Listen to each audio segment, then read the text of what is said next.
When you have auto glass damage, choose Safe Flight. We can come to you and replace your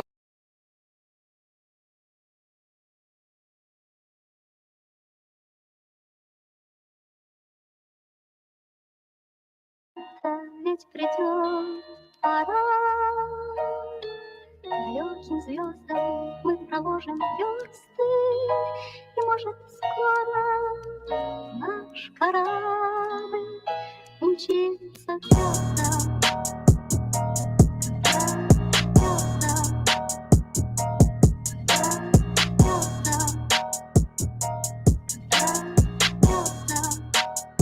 Alex got his stone.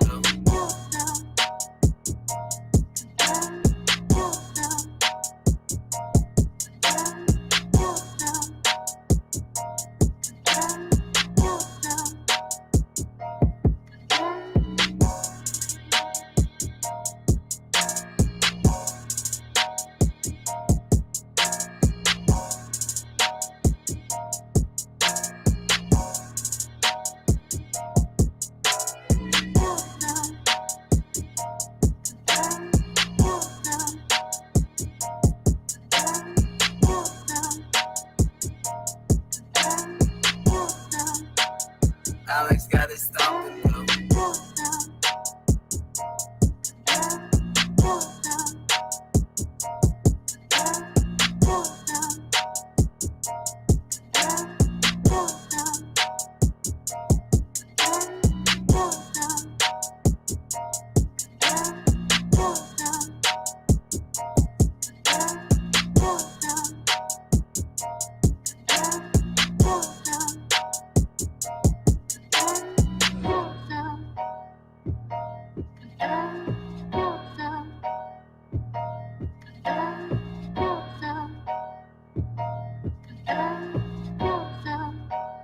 Alex got his stomping though.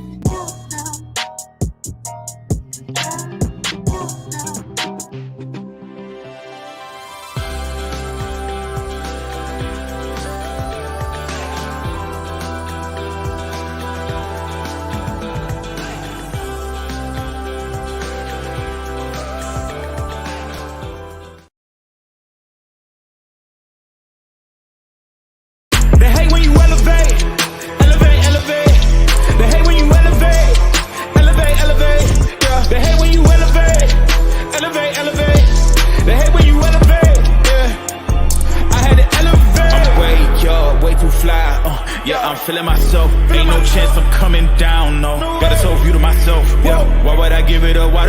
come take my place. I work too hard for it, don't need a replacement. This my vocation, now I got rollies all in rotation. Hop on a jet just to take a vacation. Remember the moments was trapped in the basement. Now the hard work is all taking me places. Squatting on bed like we trapped in the matrix. Bet on myself and go ball out in Vegas. Living a life like I'm rich and I'm famous. Don't see the grind that I know that it came with. Oh, I ain't make it this far for myself. I had to prove to everybody else. I had to set them straight. I had to boss. I had to renovate. I know they hate when you elevate. The stacking up losses, I'm handing them out. Yeah, I had to go delegate. They feel like I'm floating, I'm lost in the moment. I swear I could levitate. They never believed that I would really fly. I had to go demonstrate. I had to set them straight. They hate when you elevate. Elevate, elevate. They hate when you elevate. Elevate, elevate. Yeah. They hate when you elevate. Elevate, elevate. They hate when you elevate. Elevate, elevate.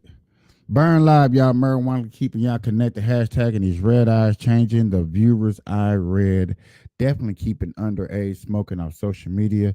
Killing myself for your entertainment. Sitting here with friends and family, starting a cannabis station. Welcome to another Burn Live show. Welcome everybody. What's up, y'all? My co-host, I don't know where nobody's at today. I don't know where nobody's at. I probably should have waited, but I figured they'll be on their way. They'll be coming if they're coming. Shout out to everybody that's part of the team and the squad. Oh, cool. I was looking at this, y'all. I was looking at something. I was like, huh, what is that? In the middle, you see me, but that's a intro. I was like, hold on, what the hell? What the hell? So good morning, good afternoon, good evening, whenever time you're watching this. Welcome to another Burn Live show, where we marijuana keep you connected with the news and stuff that's going on. We also talk about real life stuff. We bring up a little bit of this, that, you know what I'm saying? I try to get outside of the politics most of the time. If I'm by myself like I am right now, I will shoot a little bit more towards the politics and things that are going on when I have my special guest, or if you want to be a guest on here. I will talk about other things, have a deep conversation. I will go down any rabbit hole if there's a hole to go down, if it makes some rational, reasonable sense at all. So get your blunts, weed, dabs, bongs, blunts, whatever you need, get it. And let's get into the show.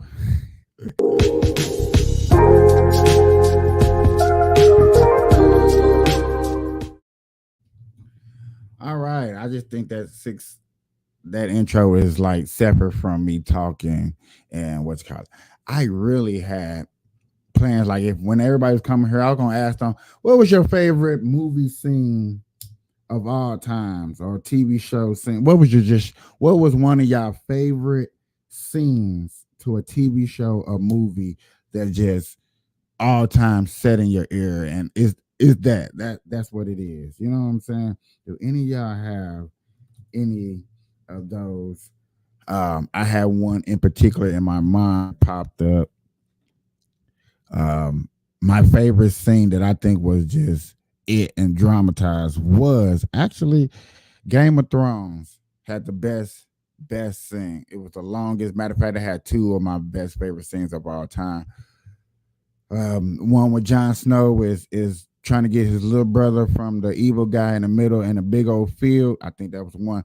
And the second to the last ending, where one of the sparks, one of the girls kills the Night King at the end. Favorite scene of all time.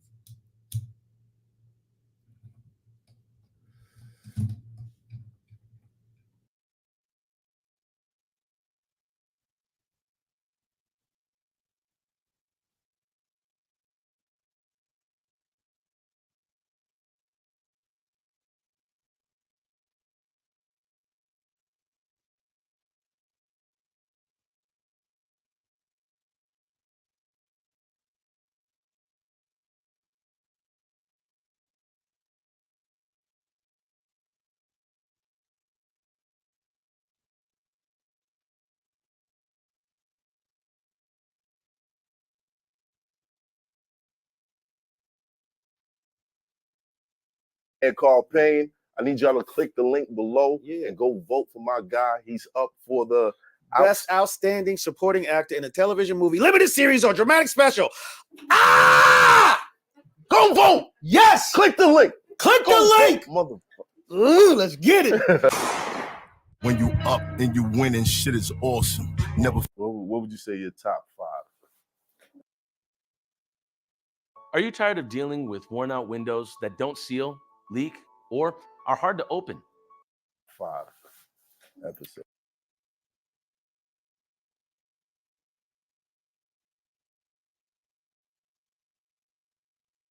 What would you say your top 5 episodes? Top 5 episodes. I have different ones for different reasons. Like a lot of people will be like, "What?" Love Boat. Love Boat was one of my favorite episodes because I grew up watching the Love Boat. And even though I had already worked with a lot of these other people that I grew up watching, you know, like Dolomite, come on, man, Dolomite, Outkast, Biggie, Snoop, you know, Janae Dubois, you know, I met all of these, but that was one of them shows like Happy Days. That's what we used to watch. That's what we grew up watching. And, you know, now they on the show with us. And so I enjoyed that show. The Little People episode, that was wild. That was funny. We was fighting the little people. That was kind of wild. That was my episode. That shit was hilarious. Because that was like the first time I had did a stunt on camera. Like he bust a bottle on my head. Like, you know what I mean? He was like, ah! Yeah. And that was the first episode. He was like, yo, let's wild out. He was like, let's just wild out. I was like, what? He's like, yeah, nigga, no, let's have some fun. Fuck it. I was like, bet.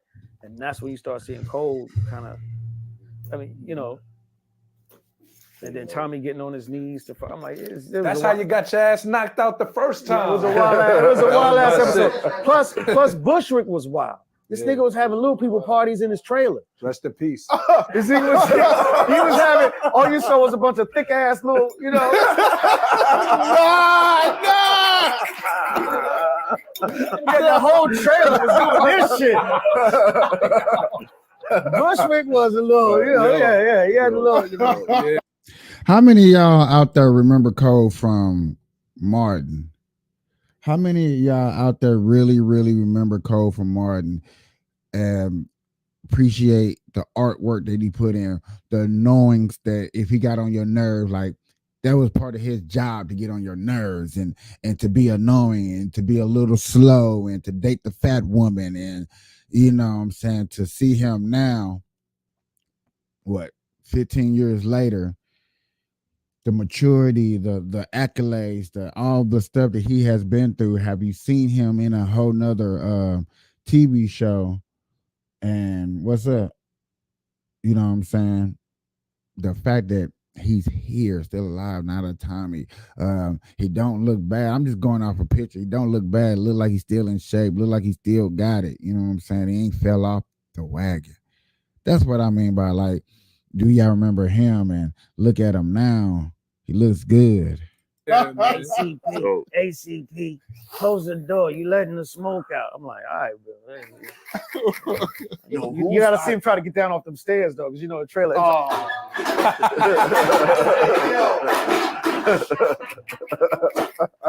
Welcome to Flatiron School.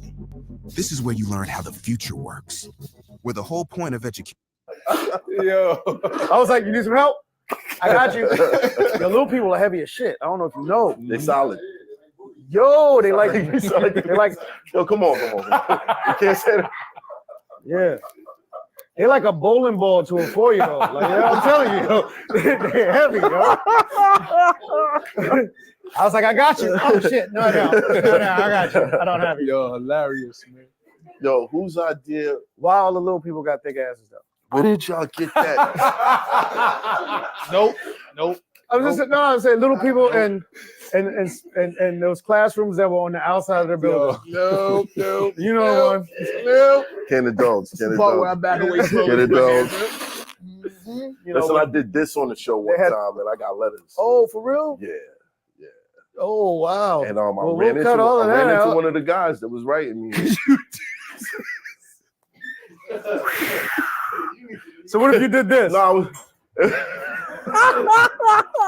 They're gonna write me about this shit. Well, what if you did like definitely this? gonna write me. Oh, come on.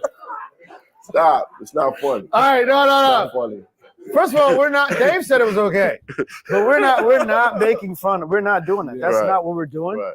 I'm just Oh, trying to shit. understand the logic of it all. Oh man. And I'm not lying when I say Oh shit. the truth is the truth. You know it's the truth. Who It's the designed? truth. Who designed the rat? It's the truth. Who designed the rat? Chilligan's Island. I don't know. I wasn't there for that one. I was like, because you know, sometimes when you ain't in certain scenes and shit, He wasn't Right. in that. like honestly, there's a lot of episodes I didn't see. Mm. There's a lot of episodes. I couldn't. Well, because you don't know the story. Because you don't know the story behind that. That would okay. Here's another story, real quick. So Martin was doing Dragonfly, and you know, he goes all out. He gives his all, and they had put these things in his nose, these little like cones, to make his nostrils flare. Because you know, if you ever see it, his nostrils are flared. Right. And then they do stuff to his teeth, make it look like he ain't got no teeth. He goes to a lot of makeup, gives it his all. He gets winded, right? Because each take he's going for it. And his boy was a professional boxer for real. And that was his real friend in real life. And I think he caught him at one. And when he fell to the ground, he went like that. And them things got lodged up in here, right? Wow. And now he's on the ground like, he's trying to get the shit out. But he's doing Dragonfly shit. Silence. You understand what I'm saying? Right. He's like, he's rolling around on the ground trying to get this shit out. And everybody think it's part of what he's doing. I'm the only nigga that knows this nigga dying. Right? So I'm like, y'all don't see this? Next thing you know, they're like, cut. And then they rush over and they start helping her. It's too late though. I'm here. I'm laughing now. Cause no, I'm not laughing at what happened. No one saw this nigga dying. He was and they was just loving it, laughing, Right. thinking. He got mad. Because back then we used to do crazy shit. We used to slap food out. You couldn't have a fresh plate of food. Watch your back. Of fresh Snatchies. and snatchies, nah. No. Wow, you don't want that. Ladies and gentlemen, I do know about that. That happened around my job back in those days. I was working at a nightclub, and you definitely could not have no food and walk around and think that motherfucker was safe. Smack it all the way down the stage. Cow! You don't want that. Get out of here. Right? We played the dumb. I'm trying to tell you this is how we used to live on a daily. Food everywhere. Go pow and pose with it. Hello! Man, if cameras and phones was back then in these days, the back behind the stage footage, things that we would miss, the hard work, the more understanding, the encouragements of people when you seeing that what they're doing and the contributors that they're putting into their artwork. Man, I don't know if we should be thankful there wasn't phones back then, or man, I wish there was a phone back then. But you know, there was probably some type of camera. Like And we you were can't saying, get it was probably mad. some type That was of our camera. rule. You can't get mad. He was mad. He was on the floor. Couldn't get that shit out. He was, and the madder he got, the funnier it got to me. Because I was like, I knew what was going on. And we didn't have time. So they were like, we need to go again right away. I was like, oh, no, I'm not ready. Like, we can't go right now. Please give me a second. I was like, Carl, we don't have time. We got to go. I was like, okay. So when he started doing it again, all I could picture was what had just happened and what was about to happen. So I was like, so that's what you see. You seeing me going through it. At that time, I was going through it. And we all were, because it was something we laughed about after the fact, but we had to go. We couldn't stop. It was like, no, we got to do it again. We got to go right away. And I was like, oh, God, we ain't got it out of us yet. We not done. And then he started doing it again. So now you don't look at it the same, right? The Right. hike turns into Silence. That's crazy. Yo, I'm gonna be honest with y'all. Did not know Cole was that funny. Flat out, I'm gonna say that first and foremost. Did not know he was that funny. Amazingly that funny. Even just explaining things that happened, true things that went down. That was funny as hell. I can't believe it. Ooh. But ladies and gentlemen, and I just bet you is more to that story. There was only a small skit of Cole. I bet you that's probably a 2-hour podcast. I'm actually seeing more stuff up there now as I talk to y'all. But yet again, the biggest topic today in the black community right now is P. Diddy, this future booming once some more. What's his name? Metro Boomin beef, which is literally from a lot of people saying are dumb. Oh, and Miss Jaguar, this is what I want y'all to see. Gil, you gonna sit there and tell my little brother that mentioning my name is gonna hurt his career when I'm promoting him? What album you put out? Hello? What album Gil put out? If he had stayed as black in Philadelphia and doubled down on major figures, maybe he wouldn't have got touched up by the bird. Because there is no young man that made their way through that man's that didn't get. You think Weezy only got on? Are you kidding me? The kind of that'll leave his brother in jail and then show him no real support when he gets home. If he over his own brother, why wouldn't he f up other people's kids? I don't understand. But I tell you this, Wallow, the next time you open your mouth and my name comes out of it, it better be with only respect. Because I know that you f with and they talk heavy and I pay in cash. Man, every day somebody sent me stuff. This is not something somebody sent me. Actually, I'm waiting on my co-host because my co-host said he's going to come back. He sent me a video, and I guarantee it was very interesting, and the stuff that was being brought up, the allegations and stuff like that. I think this P. Diddy thing is so big. It's for the simple fact it is a pedophile case. Most of the time when he was dealing with these artists, when they was under the age of 18. I think that's the structure that makes it like need some type of justification. Y'all can't all just be going after him just for the money of it when there's a bigger issue at hand.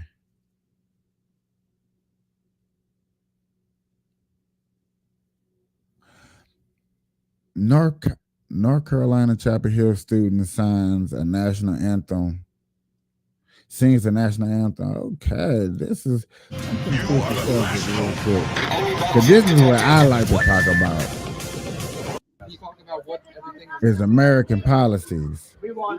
This university doesn't belong to a small group of protesters. It belongs to every citizen of North Carolina. Everybody in North Carolina. Everybody who goes to school here, everybody who lives and works here. The flag represents all of us.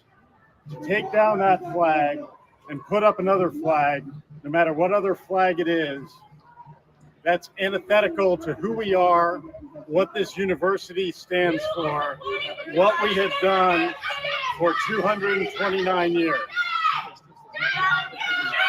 The broad majority of this campus knows how to express their views without shouting, without violating university policy.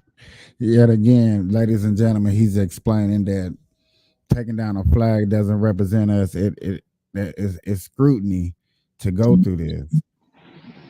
Good morning. Good afternoon.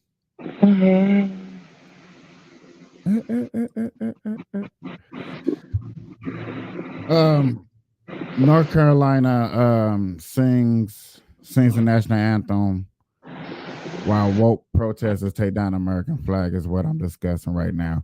I did just got done discussing a little segment which I go back to because Cole from Martin just did a podcast interview and he had some very interesting things to say about the Martin show. And I know that we can relate to the Martin show because we, was raised on the Martin show. We watched probably damn near every episode to the last episode. That's what I'm on. That's why I just stand here.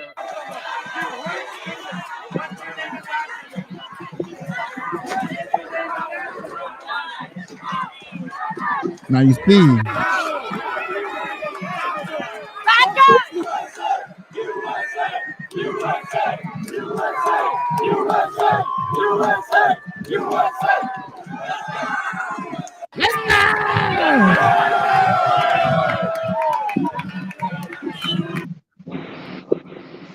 I'm gonna start this off by repeating myself over and over and over and over again. I did not have. There's nothing wrong with freedom of speech. Talking about the wars that's going on in Palestine versus Israel. There's nothing wrong with freedom of speech. Talking about the war that's going on versus Ukraine versus Russia. There's nothing wrong with that. Where it becomes sort of a problem is where you start taking down the American flag and you putting up other flags like you seen in that video right there. When it comes to a problem, when you are so-called an American citizen and you're up here screaming death to America, that's where the problem lays in with some of these protests that's been going on all over America, and you seeing all these live coverages and you seeing kids getting locked up, and for real, just to be on an honest tip, bro, it's more like you're wasting your parents' money. Your parents sent you to school to get an education, to college. Most college students that go to college, their parents are paying for it. Just keeping it real. Those who are paying for it themselves, you're still wasting your money that you still got to pay back because you're not learning nothing. You're protesting. You're getting locked up.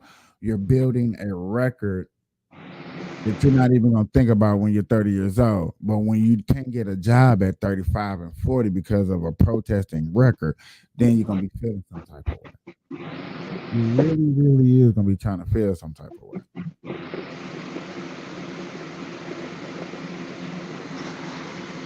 I do understand we all got our problems. We all going through something. But I always have been talking about the disrespectful that people have for America.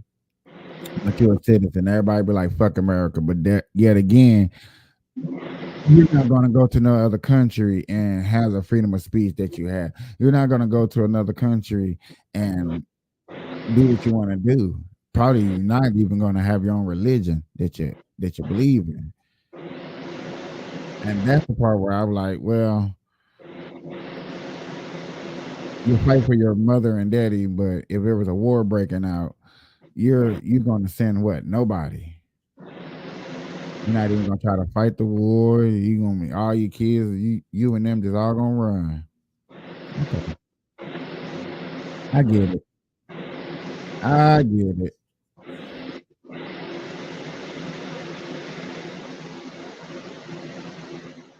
I was actually trying to see if I can find more of that interview with Cole.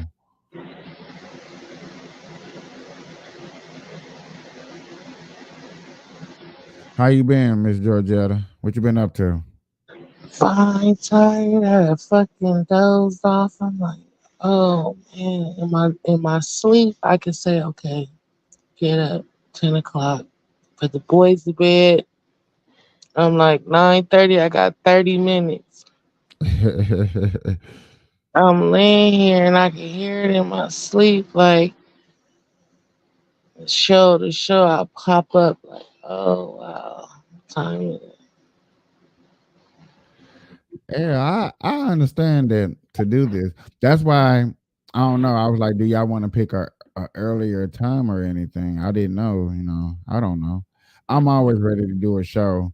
You know, days that I got to work, I work what Wednesday through Sunday. Oh, So other than that, Wednesday through Sunday, that's why I mostly go live after like at 1 o'clock when I get home. And then on my off days, since that's the most of the time where I have my guest speakers and then y'all on here, I try to go around 10 o'clock. I try. I think that's a decent nighttime, not too late. Because the later it is out here, the earlier it is on the East Coast. That's how I look at it.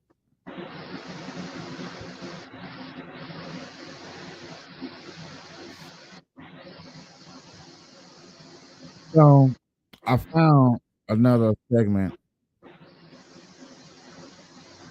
of the whole interview.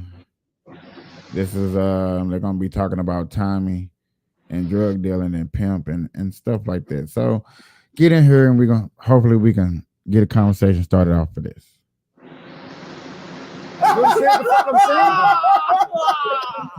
Come on, man. I would never. No, dude, it's the mega bus of the sky. We make 94 fucking stops. Yo, seriously. How much was your bag? How much they charge you for your bag? Yeah, they think they funny, man. They funny. You funny. You funny. It's cool. It's cool. I'm here safely. No, seriously, with Spirit? Yeah, That wasn't come on, me. come on. That was your people, That was not man. me. It was. I couldn't even Call your agent. I bet come you on. wasn't. They don't even have like. You said it was a mega bus in the air. Ain't no spirit on Spirit, man. Come on. We only go through Delta. That was somebody else. Guaranteed. They got seats that feel like baby car seats. They feel like little folding chairs with cloth on them. The strap come over like like, this. Come on. Crazy. It's cool, Listen, though. It's cool. I waited say about 25 years. Ask this question.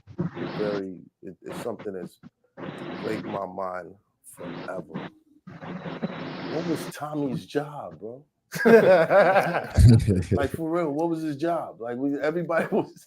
What was his actual job? Was he a drug dealer? Because I used to think he was a drug dealer. Tommy ain't got no job. What you talking about, yo? Come on, man. But was it like yo? I swear, because you used to wear the leathers all the time. Yeah, like yeah. you niggas drug You know what it dealers. was? You know what it was, man. We tried our best to emulate, not even emulate, just bring what we knew was real. Right. And you know there was always that one dude, the uncle, always that what had everything, had the ring on every finger. You know what I'm saying? Had the ring on every finger, do his hands like this a lot. You know? Right. And his knees moved together.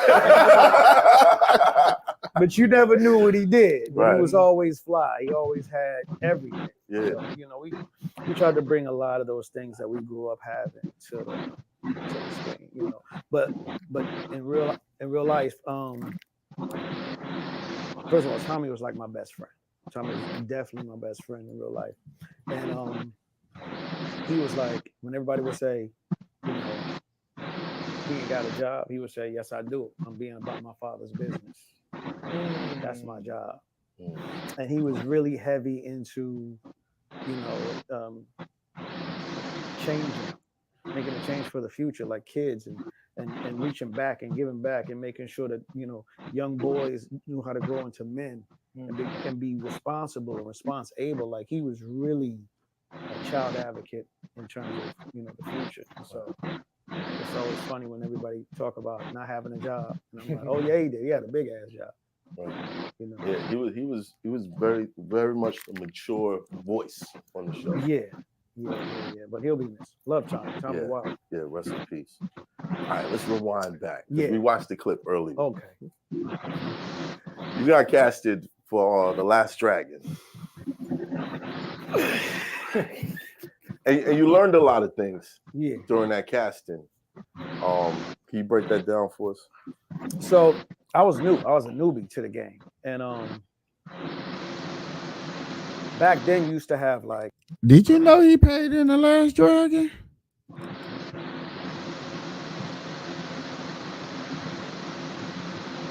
Are you asleep over there?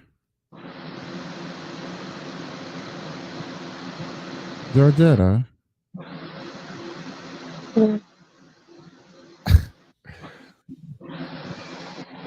Was I smooth? I don't know. You want me to ask the 5 people on X No, or one no, person on Facebook? Where everybody at?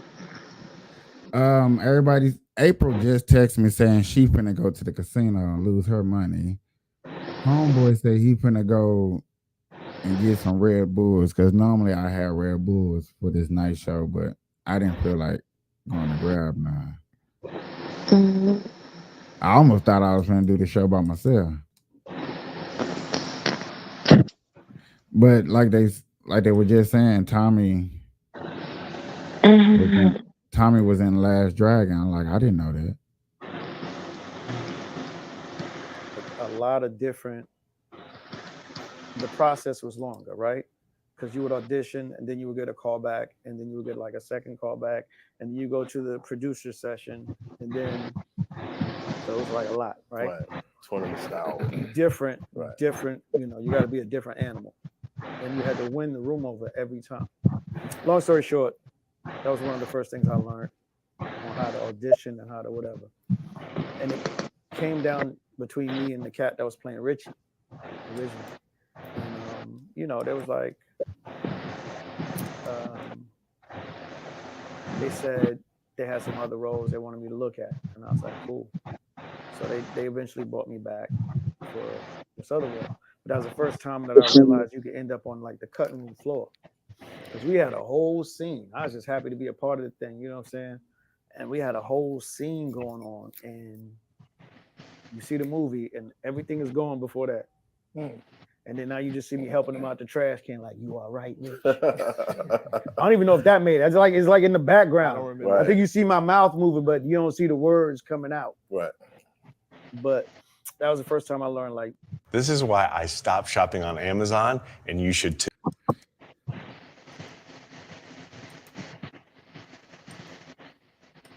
The cutting board.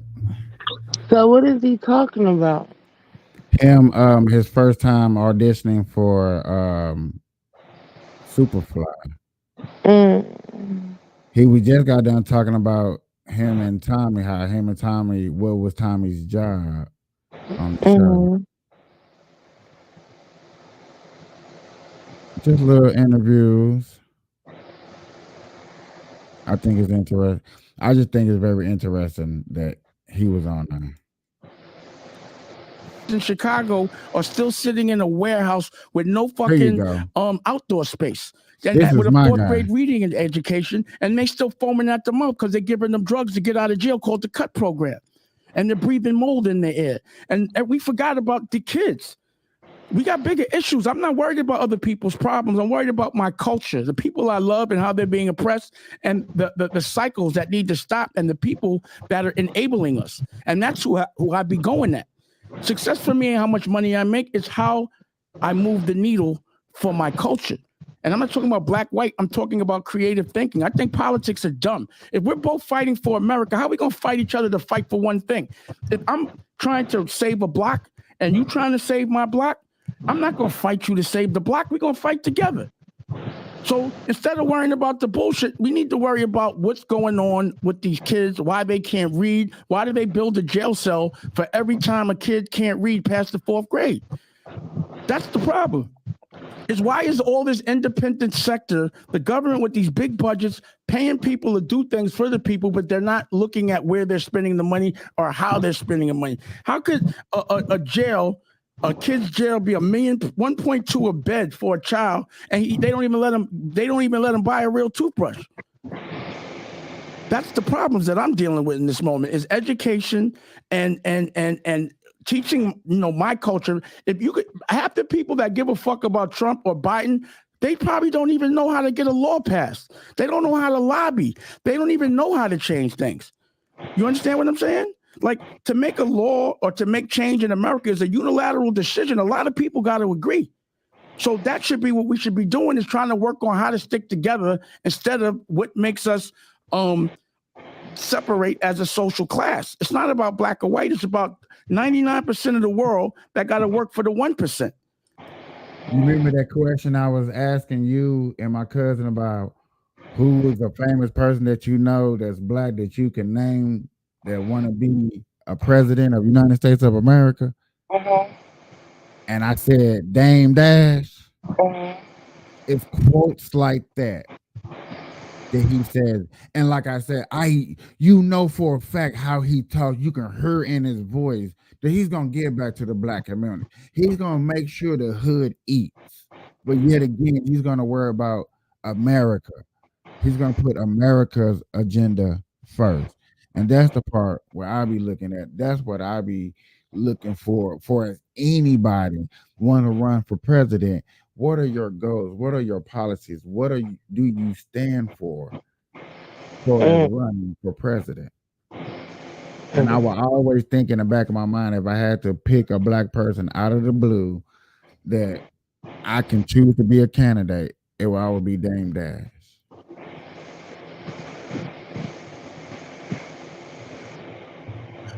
You just heard that he's not manipulated. Couldn't no corporation bigger than him come in and say, hey, I want you to do this, I want you to do that. If it ain't right, if it don't sound right, he not gonna rock with it. Like, nah, that's not gonna help us. That's not what we here for. You hear it in this speech right here. That's why this is what us black people, since I'm gonna go there, I hate to go there, but I'm gonna go there, need to be starting listening for as in a leader and somebody that's gonna lead the culture in the right direction. And the way they make the 99 fight each other so that we continue to separate and work for the 1%. So either way, all these people that care about the president are paying for a billionaire, but both of them. I'm not jacking none of that. Pause, because I don't know what's going on. They're all gray areas. I can just control what I see and know. I'm not depending on the government to pay for my hospital bills. I'm not depending on the government to pay for my where I live. I'm not knocking anyone that does, but I'm in the unless it's capital gains, the 40 to 50% bracket. And I always owe taxes. So when you owe $12 million of taxes, how do you pay that back without making $24 million? But they snatching your money every day. They fucking with your working capital. You know what they don't teach you in school? How to have money, how to keep money. You know why my network is I don't know how to keep it. I never went to school. Nobody taught me how to keep money and when to pay taxes, what capital gains is, what's a trust. You know, no one taught none of that shit. So that's what we do. We talk about people that don't matter, shit that doesn't affect our personal life, and we're worried about what other people do and what they could do for us when we should be worried about focusing on how to do for ourselves and understanding the money is man-made. I don't give a fuck about money. There's no goal behind it. It's all a Ponzi scheme. I care about love as my currency. How much time I spend with my child. What's my net worth? I'm a dad. That I pick my kid up from school and I bring him to school. And I can bring him to work. Then I can bring him to a jail. I can bring him to a school and he's going to watch his daddy be a superhero. That's all that matters to me. So when you look at all these so-called moguls, you don't see their family life. You see contrived pictures of something that doesn't even matter on a red carpet. And their children aren't with them. I'm at home with my kids and then I'm being creative and I'm creating my own. Like I direct my own movies. I get them funded or fund them myself. I put them out, distributed myself, and then I put them on my own streaming service. That's amazing. To be able to write a book and sell 60,000 books by myself and you don't know it, that's amazing. That's impressive. To have my own sneakers, to have my own, all that shit is amazing. Yeah. To me, I'm not worried about that bubblegum shit. That's why I left it. You understand what I mean? But I'm not going to be grouped up, never. And the feds don't need to call me because if they watching and listening, they like, yo, this motherfucker just living a nice, pleasant, boring life. The only lawsuit you're going to get from me is I yelled at you. That's it. You're not going to get none of that old funny shit because that's not what I do. There is no gray area with Dame Dash. And the receipts are there. Period. I tape everything. So, yeah. That was great. By the way, why do you think crime is so high in Chicago? because it's such a big state. You think because it's a big state? Yeah, it's like 16. See, there's plenty of big states, but why is Chicago so high? Go Google it. It's the reason why they say the crime rate is what's relative to how many people there. So many people get killed because so many people in one spot. You understand what I'm saying? It's just a big spot. That's why it is. But I would say the reason why is because the government enables the kids. They're not doing anything to stop it. It's happening worldwide. They're getting kids used to going to jail. So you think what it's happens bad policies? I just think that if you put a kid in a situation where he has enemies and then take him away to go to jail and come back and put him back in the same situation, he going back to jail. I think if you don't educate a child and you disenfranchise his family, you're going to jail. Rob, could you pull up the clip? Could you pull up the clip by Ice Cube? I'm curious, and I still have one last question within that context that I go back to, but I want to play this clip for you. Here's Cube with Bill Maher, okay? And I kind of want you to hear this and tell me if you agree with him. Go for it. Okay, let's take rap music. Let's take it. Same people who own the labels own the prisons. True. So literally the same people? Literally the same people who own the labels own private prisons. So, you know, it seems really kind of suspicious, if you want to say that word, that it seems obvious. You know, the records that come out are really geared to push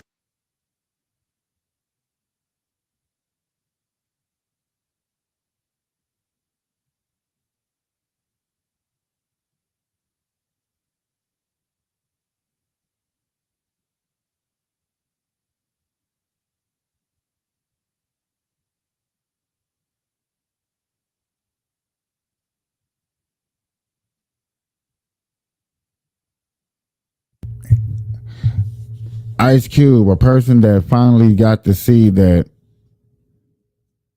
he know what he's doing. He's been in this music industry. Now they looking at Ice Cube as a sellout. That's weird. They looking at him as a sellout. Dame Dash just explained to us a lot of things of what he's gonna do, and he made sure that he let you know it's really not about the black and white. It's about just the finance and moving the needle for a culture that he believes in for kids that can't read, which since the pandemic, it's statistically been proven out here that kids cannot read past the 4th grade. They're 2 years behind in reading because they had homeschooling training for 2 years and it wasn't top notch. They didn't try to really educate and push the needle, even though they were getting taught from home. A lot of parents, not a lot of parents, but some parents that I have talked to sits up there and claims that, yeah, my kids was not even in school. Not for real. And I was like, how do you know that? You know what I'm saying? If you was sitting there with your kid, wouldn't you make sure that your kid's education was going right? I would think, you know what I'm saying? I'm not the perfect person, but I would thought that should have been, you know, one of the few things that you would have made sure, like, look at her. We may be a pandemic, but you still gonna get your education on. I seen some parents that was on their kids that made sure they at least learned something. But for those who probably didn't, probably it's the statistics that Dame Dash is talking about that Baltimore is going through. People towards that prison industry. But they didn't make you write those lyrics. It's not about making somebody write the lyrics. It's about being there as guardrails to make sure certain songs make it through and certain songs don't. Certain flavors are exposed on the record. You know, some records are made by committee, meaning record company guys sit around and tell the artists, this is hot, say that, do this. We're gonna have this guy write the lyrics. We're gonna have that. So the narrative is really kind of structured and really made into what the record company want the record to be, and what a lot of artists are frustrated with this kind of music making. A lot of people, feel like they're being controlled by the label. This is how they do it. What do you? Before he get into his thoughts, my thoughts on that first and foremost is that's why a lot of people albums, your favorite artists albums that you like, why is it is always the best album seems to be the best album? It's always and it's always say it's hard for an artist to repeat. Those artists that repeat, you wonder why they repeat, because they was already part of the system of pumping out music that social media social media wanted us to hear. The radios wanted us to hear. The publicists or these people in jail wanted to hear. When we was out here going to commit a crime, when most people, especially in a culture called commit a crime, they listen to some of the most hardest music out there to go listen to get in that mindset, to get in that mode. That's why a lot of the rap game talks about what? Killing, guns, jewelry, strippers, nightlife, and all like that. It's really over and over and over and over and over and over and over and over and over and over and over and over and over. You would think we have a problem with that, but we don't really have a problem with that. It's what we've been living through. And that's what a lot of people say. But then I'm like, okay, a lot of y'all kids ain't going through that. Michael Irvin, the football player, his son ain't seen a ghetto, but he rapping awful thugging. He thugging out here. He a stone cold gangster. Your thoughts on what he's saying here? It's true. It's obvious. You never told me if a boss is a good boss if his whole crew goes to jail. Not Trump, just in general. If his whole crew goes to jail, he's around the mob. Right. If his whole crew goes to jail, is he a good boss? You ever been to jail? Can you answer my question? I don't judge it that way. I'm asking you a question. I wouldn't judge it that way. Okay. So you don't judge a good boss by how good his family rolls? Well, let me ask you a different question. But I'm asking you a question. How about I ask you a different question? Here's a question for you. I'm asking you a question. How do you judge a boss if 47 people around them get killed? I didn't ask you that. Oh, it depends. If it depends on if it was 4,000 people and only 47 got killed, then I'll say that's not a bad odd. Got it. Then it depends. Would be the answer. I asked you if his whole crew goes to jail. Yeah. Is he a good boss? I thought you were trying to unify. Now you're trashing the president. I'm not, I mean, what kind of a unifier are you? What happened? Wait. Choose a position. No, don't. You can't tell me what to do. Tell me. Listen. You're not listening. Yeah. I'm not saying that about Trump. I'm saying that in general. Yeah. Forget Trump. If you're a boss and your man right there and everyone that's in here goes to jail but you, are you a good boss? So was Suge a good boss? You're not going to answer my question, huh? Because it depends. It's the same answer you gave. I'm not talking about. Y'all think he's asking a good question, a legitimate question? See, when you trying to understand a person, you ask a specific question to get is what they call air in a room. I'm testing the temperature of the room. I'm seeing what type of level, what type of stigma you're on, what type of way you flow, how do you think, how do you process this movement that you're on. That's what he's asking. He's bringing it up in this situation, and I've been wanting to answer this question myself. I really been thinking about it deeply myself. Like, is he a good boss? Does it really matter? If I'm a boss and all my employees go to jail, does that make me a good boss? And as you heard Patrick Bet-David say, it depends. And I was like, What did they all go to jail for? Did I make the right? And as Dame Dash is presenting it, it's like, am I making the necessary moves to put all my employees in the right position to win? I want y'all to win. I want y'all to be one of the best employees so y'all can build your own bosses, so y'all can build your own companies, so y'all can be successful in what y'all want to do. I have always been a part of that, and I think the same way too. Like, I can't lie to you. And I think the same way. So therefore, when you hear this question, it's like, what's the answer? What's the answer?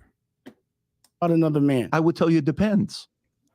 Okay. So it's in what way could your whole crew go to jail and you're a good boss? But in what way can 47 associates close to you get killed? What does that have to do with what I'm talking about? I'm asking a question from you. But you're not answering mine. You're not answering mine. Because I'm giving you the same answer you're giving. You're not, I didn't give you, wait, I'm asking you a question. No, I'm asking you, all I said was, it depends. I didn't say it depends. I said if a boss goes, if his whole crew goes to jail and he does not, is he a good boss? I'm not talking about Trump. You are talking about. No, I'm not. You know how many motherfuckers I know whose whole crew went to jail? Yeah. That's just a shoe fits wearing. I don't have no beef with. Listen, let me get it clear. Tell me. I'm not in here to be Trump bashing or Biden bashing or any of that. I'm just asking you a question of logic, not about politics. Dame, do you think racism exists? So you're not gonna answer my question. But I gave it to you. I said it depends. That's not an answer. You know that. Do you think racism exists? Of course it does. It does. Yeah. I'm racist as fuck.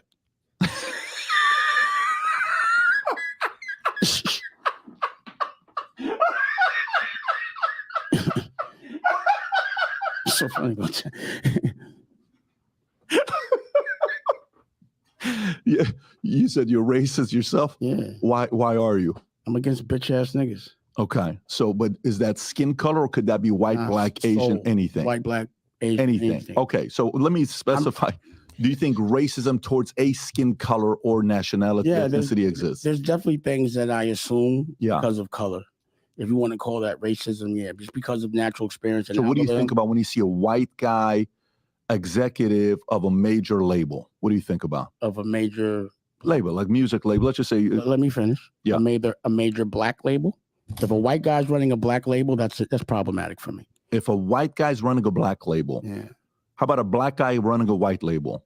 It doesn't happen, but it doesn't matter. I think there's no such thing as a white label. That's what's funny, right? When you go into music, there's black music, but there's no white music.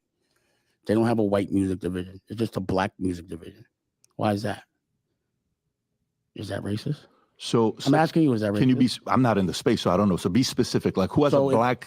Every music. Do they say black or do they say hip hop? Because Eminem is white and he sold more records. I'm not sugarcoating shit. Yeah. I said it's called black music. Head of black music. I'm not black and I listen to hip hop. It's not what you're not answering any of my questions, bro. Yeah. I said, is it racist? Invite me on your podcast. I'll answer your questions. All right, come on. Yeah. Come to America New. You owe me that. I'm with you. That's my thing. I'm game. I'm with you. Right. I'm with you. What I'm saying is there is a black music division in every label. There is. Okay. And there isn't a white music division in every label. Okay. So I'm asking you, is that racist? But you're not going to answer. It's going to depend. I know. No, I don't know the facts too. I gave you the facts. You do know the facts now. No, I don't know. I'm telling you the facts. Yeah. Why are you doing this? I would say what's your net worth? A hip hop. What's your net worth? What's your net worth? I got a couple dollars. So you asked me, and I'm asking you, what's your net worth? Put it between 300 to 500. 300 to 500 million? Oh, send something over. Send some what? Send something over. When you say net worth, that means you looking at $500 million cash? Yes. Do you pay taxes on it? Cash, I would say shy of 200 cash. Oh yeah, send something over, man. Yeah. You want? I'm at an auction. I'm about to sell my interest of Reasonable Doubt, Rockefeller Inc. Okay. You want to buy it? What's it going for? It's at auction. At auction? Yeah. Tell me, send me an information. I'll look into it. I'm telling you. I send it to me if it's an auction. I'm talking. I'm going to be able to bid. No, you said auction. It's as an auction, you said how much is it? It says at auction, but I have a judgment. So once Dame, anything I have a past the feeling judgment, our dinner would be 10 times better than this podcast because you paying for it. I don't have a problem paying for it. There's no question. Can I ask you this one selfish question? How do you look at a $500 million? I would blow all of that shit. Well, how did you save it? You save it? You just look at it? Yeah. Well, what do you look at? You look at your money? But you ask how often do you look at your bank account? Like say, oh, make sure I got once a quarter. I meet with my guy. You meet your guy? Yeah, once a quarter. We meet with the. It's too hard. Saving money is so hard. When I'm saying saving it, like when money's sitting, there's so many laws that come with it, and unless you're savvy about how to hold it, you're gonna lose it, man. But you know what it is? So hard. Pause. Well, I lost everything at 23, 24, 25. The first time I made money. 23 years old. I just supposed to lose everything. We get it. But I lose everything every year. But let me tell you, when I hit rock bottom at 25, my entire mindset changed. What's rock bottom, jail? No, I didn't go to jail. What was rock bottom? The rock bottom is what's your version of rock bottom? Lost financially. I'm about to file bankruptcy. I don't have a penny to my name. That's not rock All bottom. my credit cards are maxed out. Relationships are gone. That's not girlfriend, fiance, and I'm about to go back into the military. To me, at 24, 25, that wasn't rock bottom. That was rock bottom for me. You're spoiled. You're so funny. Let me tell you something. Rock bottom is when you don't have a place to live. Yeah. And you're a drug addict and you don't have your health. No, that's not. And you're not mentally stable. Financially rock bottom. That's financially rock 25, bottom. Everyone's financially rock bottom. Yeah, well, but these are you know but what it did do, you know what I did learn? Kids usually are in college, coming out of college with fucking debt.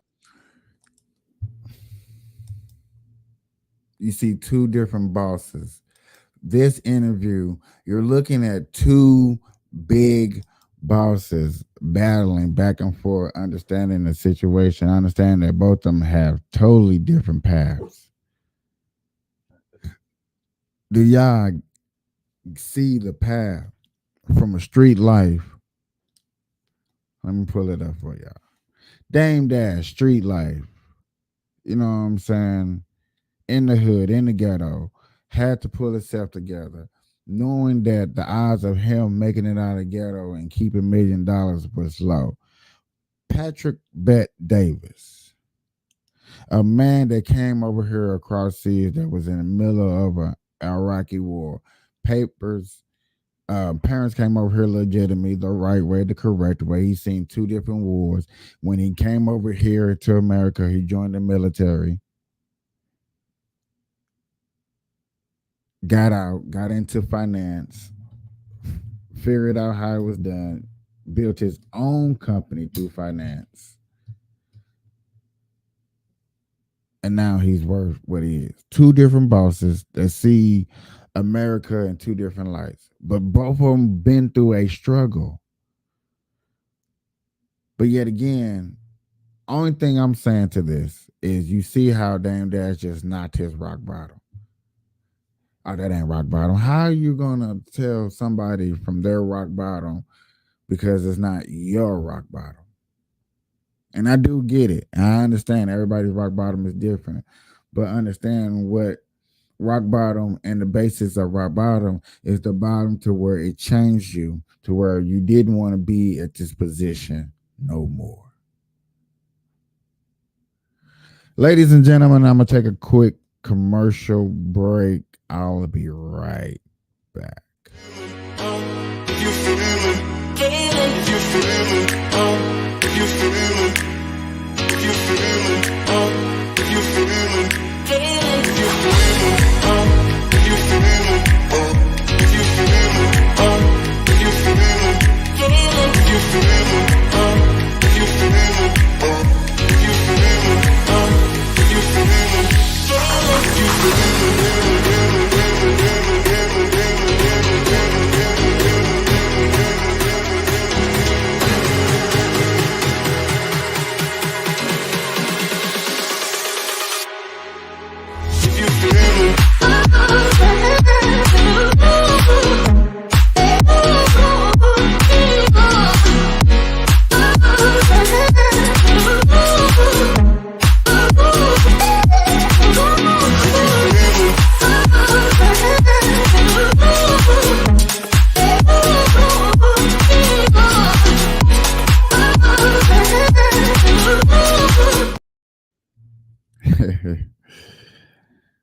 I hope that's a decent little commercial intro to let people know what type of podcast this is. I definitely have came from a long way from just using a cell phone, talking about weed, rapping, just bebopping to any type of beat that I can find, to talking about things that go on in the culture of America that I feel like that matters to me. I think it's important. I'm going to stay true to this moving forward in discussions of things that matter to me. And what I mean by matter to me is things that matters that I feel like we, the people, meaning you that watch, can make a change and do. I think we can cover these stories. I think we can help our friends. I think we can help our relatives and say, hey, this is going on. I heard about it. I don't like it. Let's try to change and do something. Okay. Now, see what else I can get into. Eddie Griffin calls out P. Diddy. This got to be funny. I'm not meaning funny like that, but I just bet you this was got to be funny. It better be. I actually heard that he got a podcast. The man live out here in Las Vegas. I still ain't been to none of his shows. And he from Kansas City, Missouri. Has debuted his new show on NNN TV, Nigga News Network, where he's exposing media distractions and hidden agendas. For the first episode, Griffin has decided to focus on the case of Sean Diddy Combs, claiming that the raids that took place at his Miami and Los Angeles homes last month were staged and Diddy himself was tipped off. Diddy is on the run. He jumped on a jet, paused in Miami, and the fans were there in Miami. Somebody tipped this brother off, because how did he just happen to be on a plane the day before they gonna raid his property? He got an inside man there at the Federal Bureau of Homeland Security. One of them motherfuckers. Now he must have zailed every last one of them feds $10 million each, because they let him get back on the plane to Antigua. They just gonna raid a man's properties, but not raid him. They raid a nigga's property, they coming to get you too. I don't know how this man's still on the loose, but you know, he got the dough. And he got to know. If it's really just a quick, fast. Hey, I like that. I like that. I don't think y'all caught it. Let me play that one more time. That was it. That was funny to me. That was it. Hey, the niggas private, they coming to get you too. I don't know how this man's still on the loose, but you know, he got the dough and he got to know. He got the dough. He got to know. I think that's what K-Man is steady want to allude to, how he sees the government has been infiltrating people and stuff like that. I also got a video that he sent to me earlier. I've been trying to wait because I know that he wants to discuss and go over it. So, matter of fact, at least let me get this set up. Oh shit.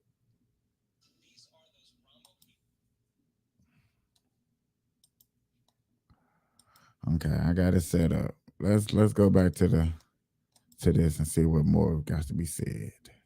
If it's really just a quick, fast hit on the motherfucker's property, nigga, you ain't gonna call the press and say we about to hit Puffy's crib. You're just gonna hit the crib. And they just gonna have to hear about that through the grapevine and rush down there as quick as they can. But no, we seen the aerial shot of them driving up and arriving at this motherfucker's crib. Somebody's behind it, somebody's way up the ladder. And I think that ladder is the head of Universal Music Group.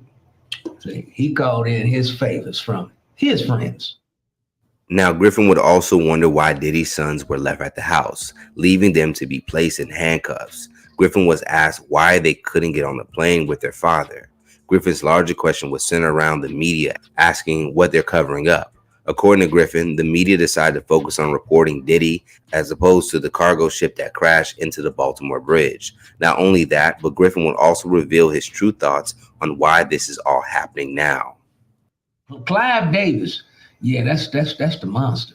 And the head of Universal Music Group, he's put Diddy up, and they sacrificed Diddy. They said, nigga, you gotta take this shit. We can't be involved. But Diddy's smart. He filmed every session. He was fucking Clive and the motherfucking freak boy that run Universal.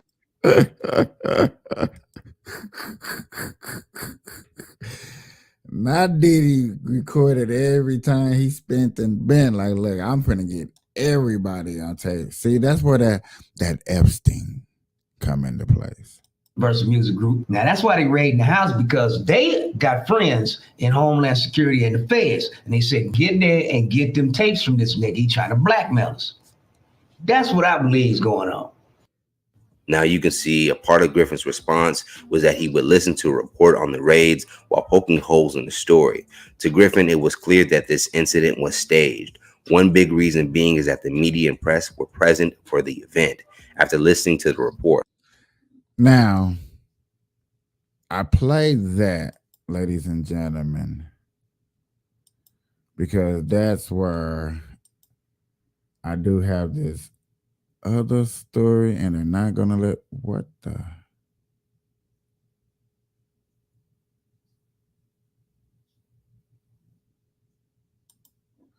hold on, let me do something real quick.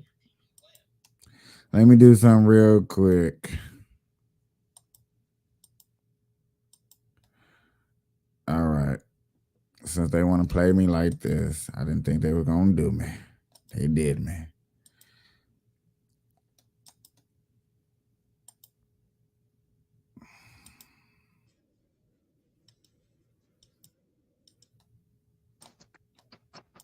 Dang, what store Caveman had to go get the Red Bulls from?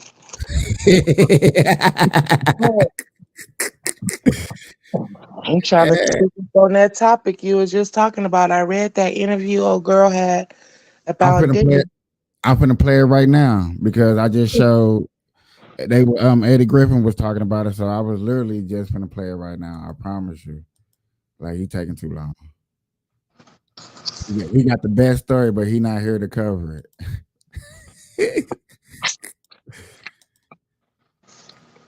Like, everybody want to hear the sauce. Jaguar Wright for leading the feds to his house.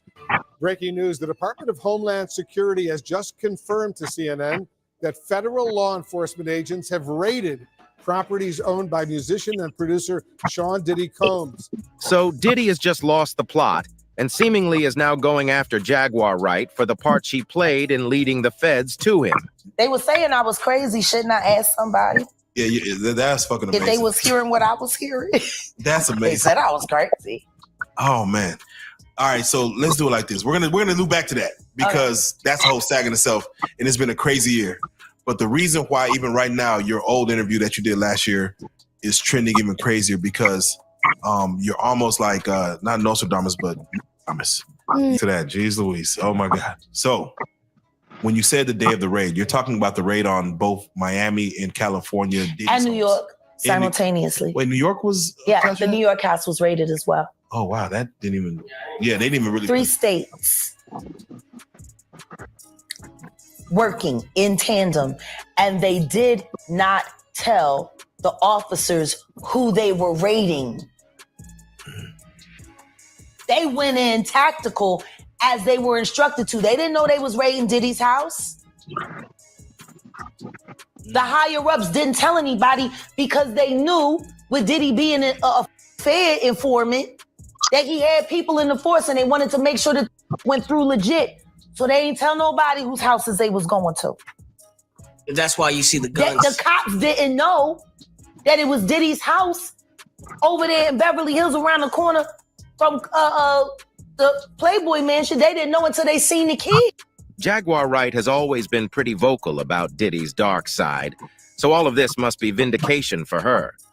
Her recent thoughts on the matter are absolute box office. So what are your thoughts on... Now, if she really about that life and she really trying to stop him, then I can't knock her because of what she doing. Like I have heard, Like she's been around all them artists for a very long time. Oh, I thought I can do braids. I can't do braids. This shit hurt my head bad in the motherfucker. I thought I can do it. I can't. What you do, braid it up? Yeah. Yeah. That's crazy. But when I was going through the little article or whatever, shit, I didn't even know he used to pull up to the turkey lounge. I didn't know it was a such thing called a turkey lounge. The fuck? These niggas having jacuzzi parties and shit. Diddy ass nasty. I seen this one video where they talk about a bunch of billionaires and the travel routes that they do every year. Like in January, they be in a whole nother country chilling on their yachts and stuff like that. Just the most outlandish places that they can be going and stuff like that. So I can just imagine that, you know, Diddy knowing all these hot spots, he taking these people on these places. But yet again, you're pissing other people off. You're hurting people's lives.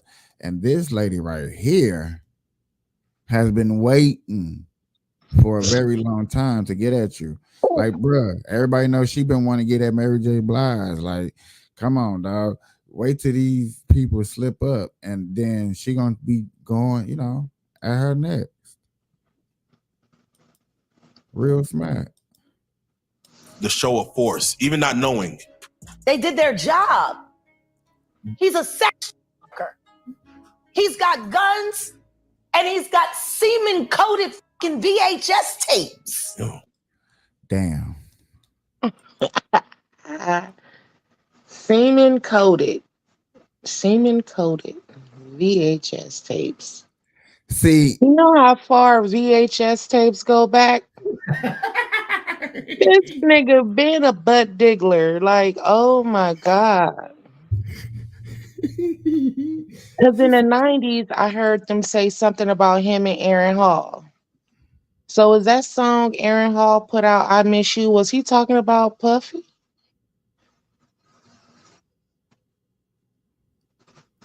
Probably.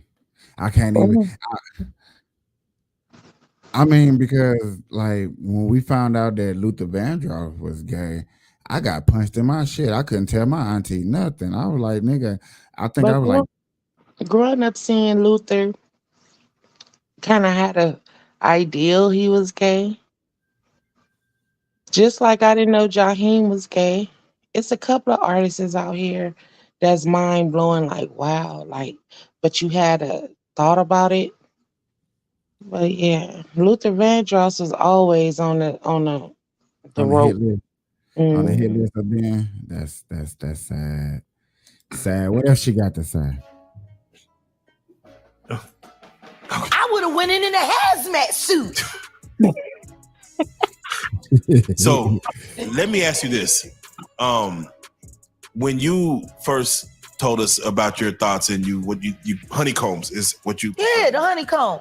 Shout out to Jamil Peterson. He's added a new one. He call him the Diddy Glover now. Because when he ain't got the Beijing and he say he look like Danny Glover. Oh man. So he's AKA Diddy Glover now. Shout out to Jamil Peterson. I Am Comedy. So I want to stay right here. We're gonna stay within this pocket, but I'm just curious.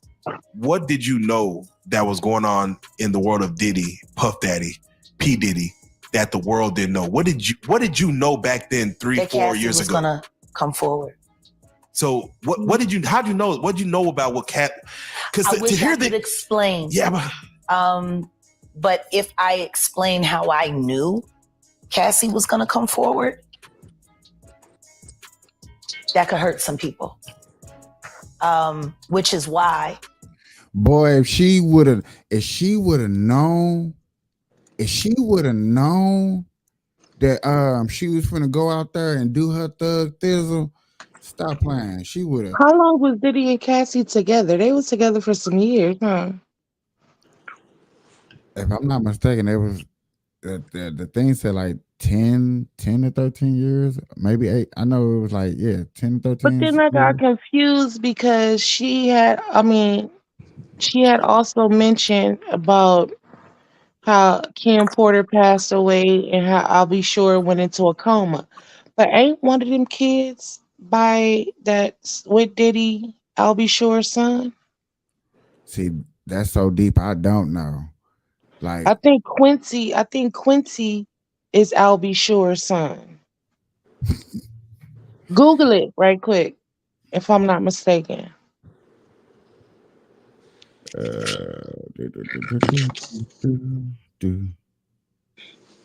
Hey April girl. Hey y'all, how y'all? What's up? Caveman is He's in Arizona getting Red Bulls. That nigga that went to the store so far away. Real big ass. What's the question again? Is Quincy I'll Be Sure's son? Is Quincy I'll Be Sure's son?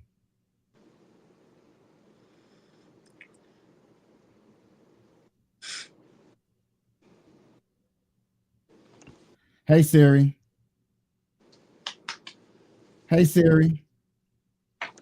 Are you alive? Okay, I'll Be Sure makes public percent of that sound. The Quincy Browns comes home. Suicide doesn't say right there.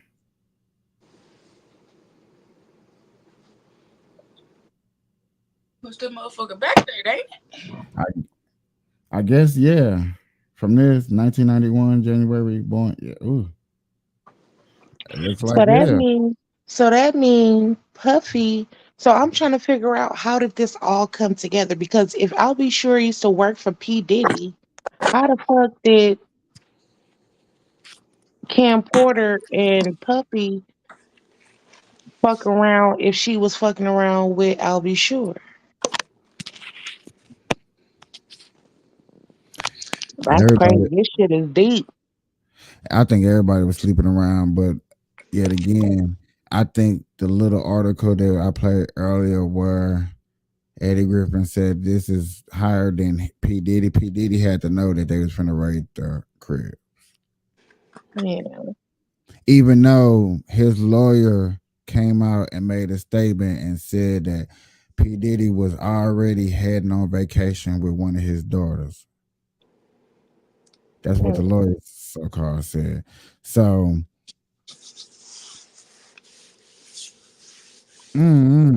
because one But of like his Eddie Griffin said, they still would have probably went and arrested him first. That's what I would think. on a private, if you get a private jet to a private airport, you got immunity because you can't come on that private property. You see what I'm saying? And we all know P. Diddy got enough money to get to any private property in America anywhere, like real quick, real fast. And somebody reported, don't quote me. Somebody said, don't quote me on this like I know the news, but they said that the first airplane that so-called left wasn't P. Diddy. It was so-called the evidence. That's why I'm doing this, so-called the evidence that was leaving the country. Because the plane was empty. And the only reason I know that because it's a dude on the internet that tracks plane. That's all he do. He goes on track plane because he was going around tracking Taylor Swift and he got a lawsuit out of it. But he won because how he's tracking Taylor Swift around is through public information. Yeah, so P. Diddy got tracked, you know what I'm saying? Because how did everybody know that P. Diddy was on a private plane so fast? Right. You know what I'm saying? It's public information. That jet number that he got on is easy to track. And I was like, I didn't even know that. So let's see what's more in store. The last time I sat on this blue couch, I said what I said. Congratulations, Young Miami. Run as fast as Cassie did. I ask you this. I'm sure somebody's already asked you this, but have you ever been to a P. Diddy party? Yeah, several, many, honestly. And so, can you take us through like what goes on, like when you were there? What did I say when y'all asked me about why was the TD Jakes at the Diddy party? Yeah. What'd I say? Money Right. and sex. That's correct. Were you surprised that there were so many cameras in his houses? No. That he was recording these? He is the J. Edgar Hoover of hip hop. Okay. Y'all done seen him put on the pyramid with a skirt?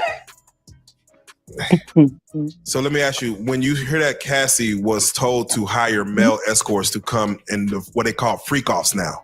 Yeah. Is that something normal that happens in Hollywood? Yeah. Freak offs. Yeah. Okay. Yeah, I like how they ask that question and they want to play so shocked, like Hollywood people ain't having some of the best drug parties, some of the best fuck parties. Really? Of course they got the best parties. But they having the best. Right. Come on, dog. The best is finna pull up.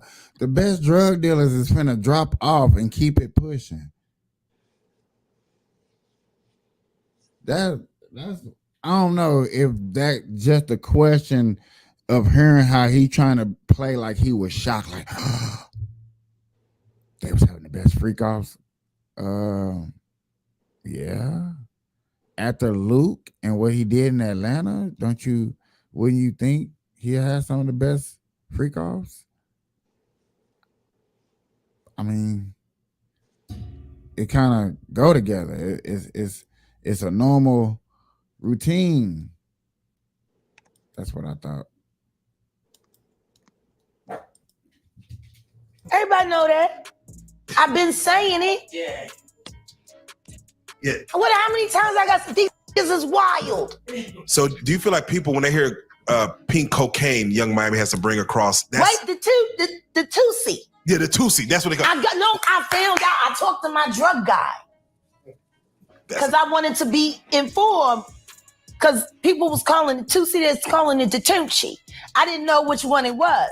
So I talked to my drug guy, and my drug guy filled me in. And then it made perfect sense. Young Miami put out a tweet a while back and basically was into it with, I guess, one of Diddy's other women. Mm-hmm. And she basically said, if I wanted you to eat my cat, Diddy would have had you on your knees by now. Do you think that was really like her telling on herself before she knew things were going to hit the fan? No, I think that was her being herself because she's a dumb.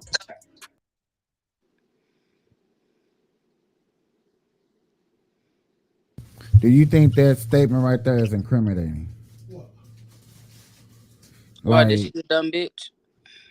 No, the fact that she said, I got no swishers. The fact that hold on, I'm just gonna replay it because he said something. I know what I'm thinking, but I just can't get it out. So therefore, let me just replay it again, and so you can hear what she said about what MA said.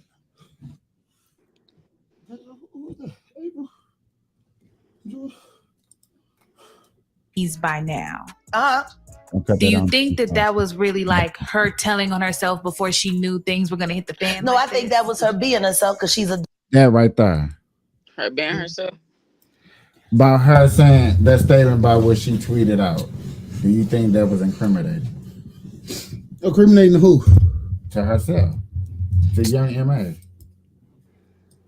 Repeat that. Let me play it one more time, y'all. What's up, man? How everybody doing? What's going on? I'm sorry I'm late, man. I had to let Aaron. Was into it with, I guess, one of Diddy's other women. Mm-hmm. And she basically said, if I wanted you to eat my cat, Diddy would have had you on your knees by now. Uh-huh. No. Do you think that's incriminating?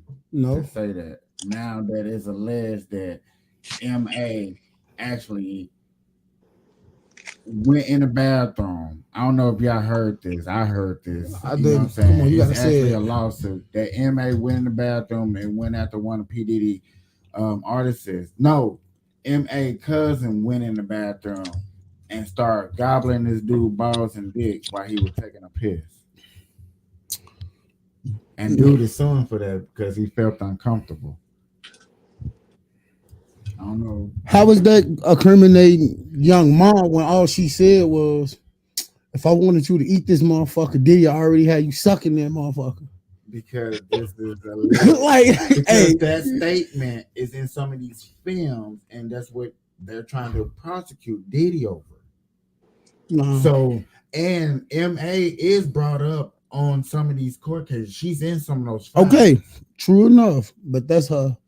That's how she feel. I ain't even gonna say that's her opinion. That's how she feel. I'm not. That's yet again. You're almost proving Yeah, my, she No. see how he almost proved my point. No, I'm not saying she incriminating herself I know because you're not saying that, but you steady prove my point though. okay, I might be proving your point, but what's the point of us having freedom of speech if what we say people gonna take it and flip? Well, I ain't gonna say flip it, take it and try to make it something negative. It's not we taking something No, negative. I ain't talking about us. I'm just saying it. No, I ain't saying us. I'm just speaking in general. It's not that we're gonna take it negative. It's Miss the fact- Smith. It's the That's fact what I'm saying. How was your trip to AZ? Get them red buds. Damn.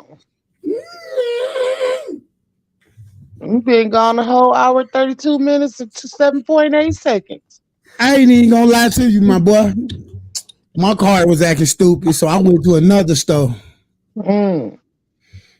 But yet again, we're not taking away freedom of speech. But when your speech actually have something to do with a case, if it wasn't no case, we wouldn't be talking about this. Period. Okay, so now, true enough, we wouldn't. But at the end of the day, my nigga, it was her cousin. It wasn't young Ma that went after Diddy Peoples. She made a statement for like it's just like me. Well, I ain't even gonna use me because I can't. Yes. I had to think about it. Bro, why is you licking me? I'm sweaty as hell. Okay, why you yelling at the dog while everybody looking like who you yelling at? I know you ain't yelling. I know you ain't yelling at my motherfucking Snow. Come on. Quit now, you better not. What's up, Snow? You miss me. I miss you. As he forgets what his whole thought process I wasn't, but I'm gonna go back to this. Yeah. Play a little bit more. Do you think that was really like her telling on herself before she knew things were going to hit the fan? No, I think that was her being herself because she's a dumb. Notice how she even asked, is that telling on yourself? I just rephrase it, is that incriminating? But I'm gonna be honest with you. Yes.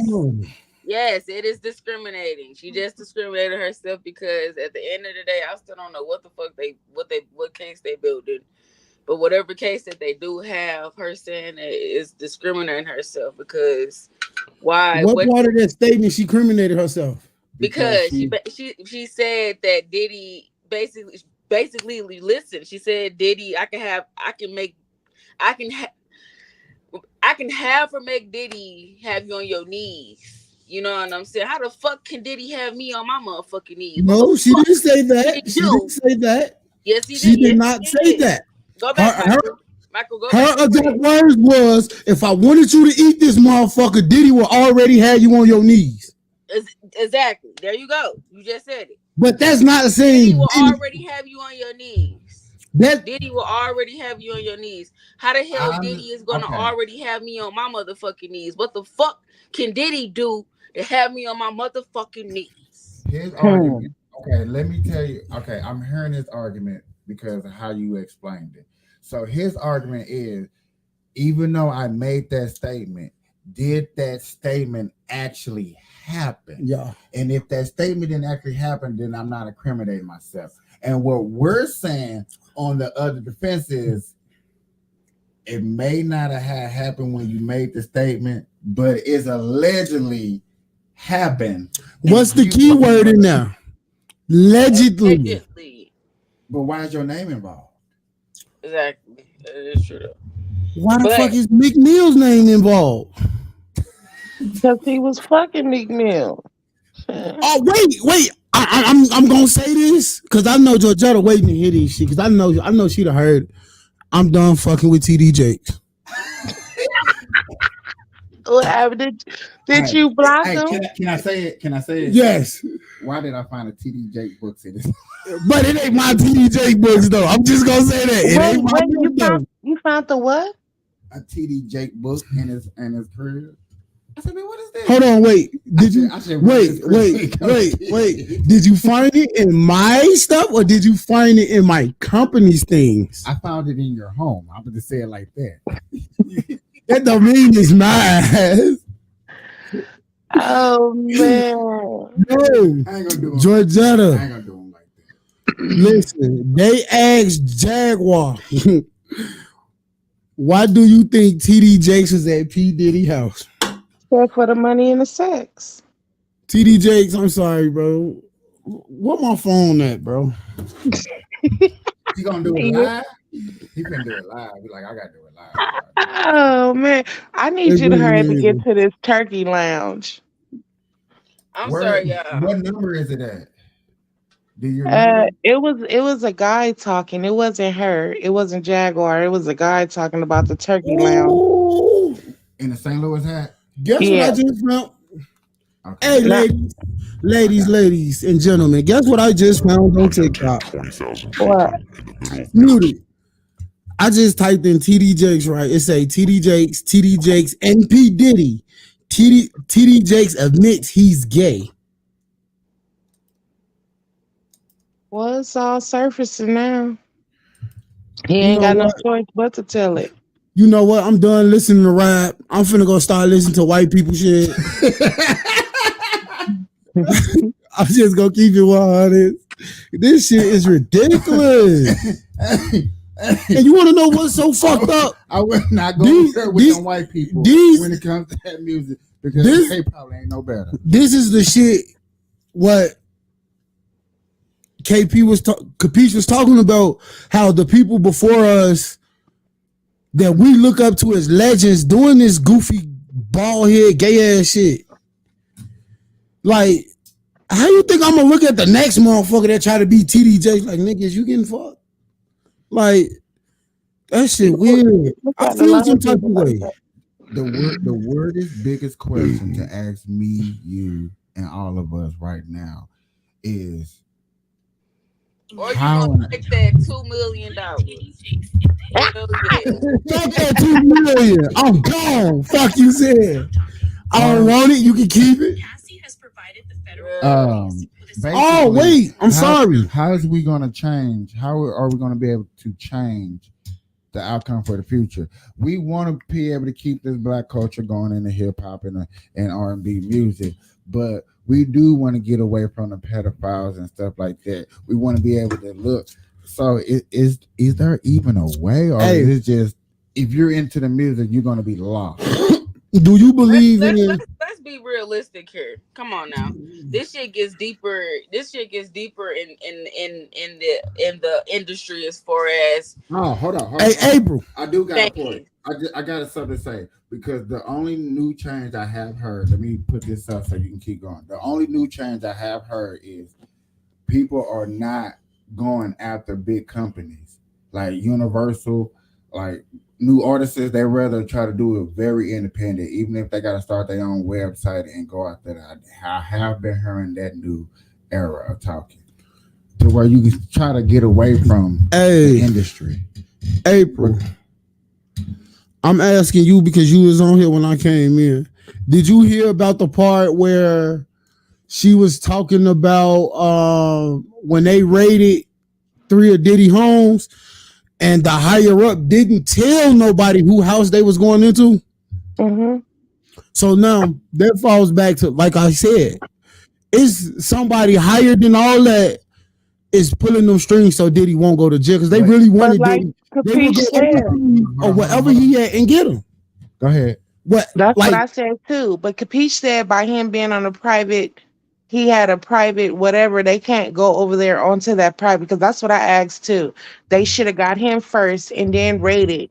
But Capiche said once you take that private plane, they don't have the right to come Authority. onto the private area. Private land, yeah. guess what? He got to land eventually. Yes, but listen here. This is what I said earlier. There are private properties in America that you can land that police officers can't go upon. Trust me, there are plenty of. Guarantee Barack Obama got a piece of land that can't nobody. You're not touching.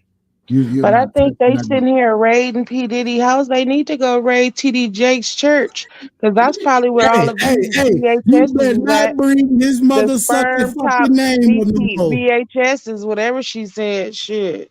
All right, let's get into this.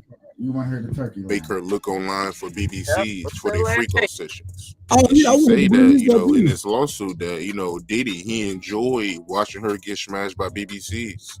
So, you know, what you think about that? I hope Do you think she was the only one getting banged by him? Do you think this man had this woman search for prostitutes online just for them to have sex with her?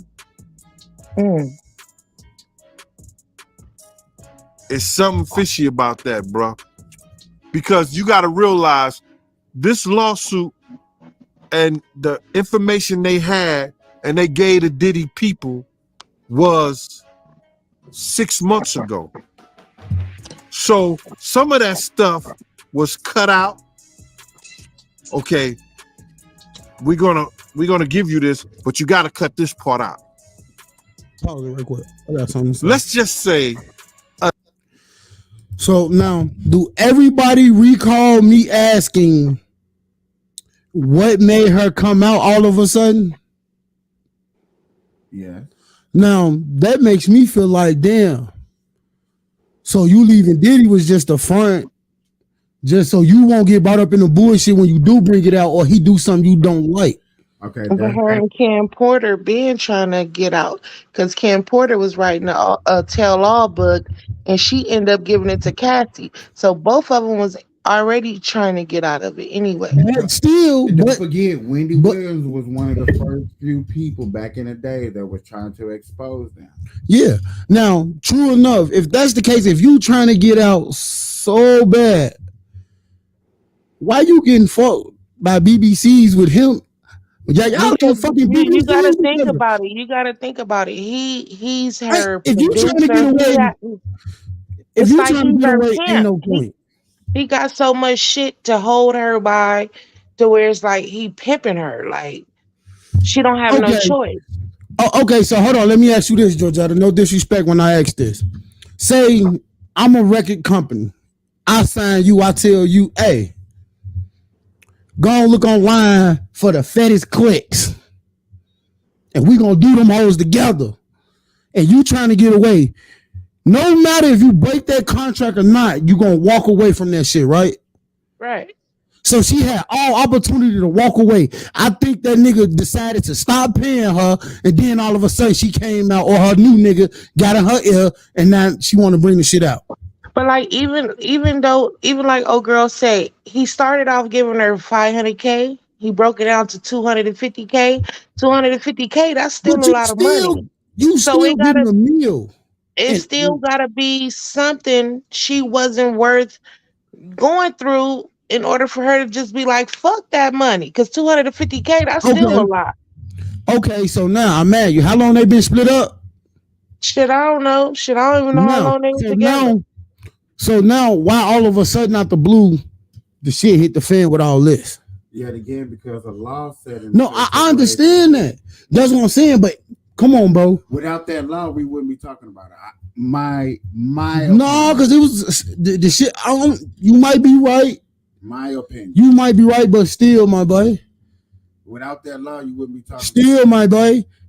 So, like you said, 6 months prior. Y'all think when Justin Bieber, if Justin Bieber hit the fan, it's over. What the fuck happened with Justin Bieber? See, it's over. it's a wrap because now you got the white people. Man, that shit ain't gonna blow up like this. I guarantee you, it's not. If Justin Bieber, that nigga first song was "Baby." He had that nigga sprung. Come on, dog. This is the point where we go back to the I gotta agree with you. His first song was "Baby." Had that nigga sprung. Like, what the fuck? So that makes like yet again that unfortunately, I'm gonna say it like that. That unfortunately makes sense. It do. I ain't gonna lie. It really fucking do. It makes it look like okay. Check this out. Man, let's just put it out there. That nigga P. Diddy fucking every nigga in the rap game. And then that's sad. Then he is the true Epstein of the rap game. No, and then he needs to go down. Bro. So therefore it makes sense why he left the place.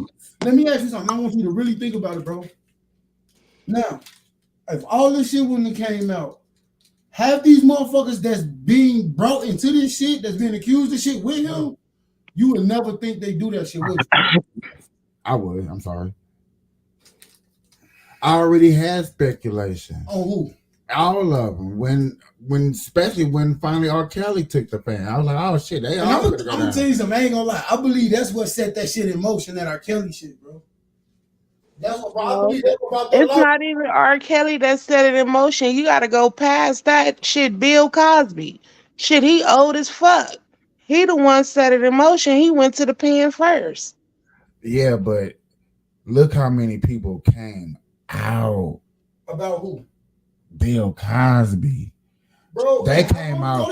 They came out in droves. Come on, dog. We talking about Rudy Huxtable. We talking about Raven Simone. We talking about the light-skinned girl. Like they came out like holding hands at a kumbaya.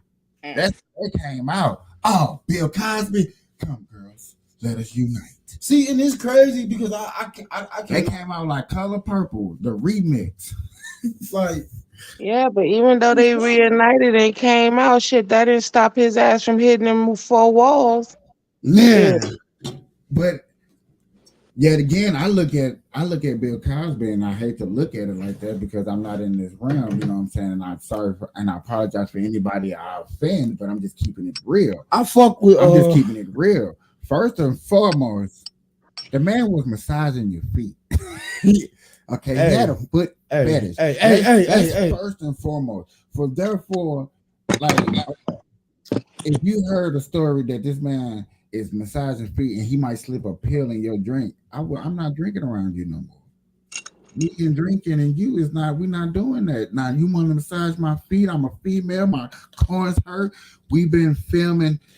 However many episodes they film in a day, because I heard sometimes they can film up to 2 or 3 episodes in a day.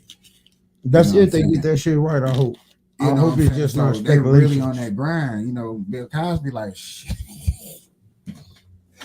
Yet again, I massage it. I wouldn't drink now. I wouldn't even drink a juice cup around that nigga where you stick the straw in. Like, hey man, I heard the Capri Sun.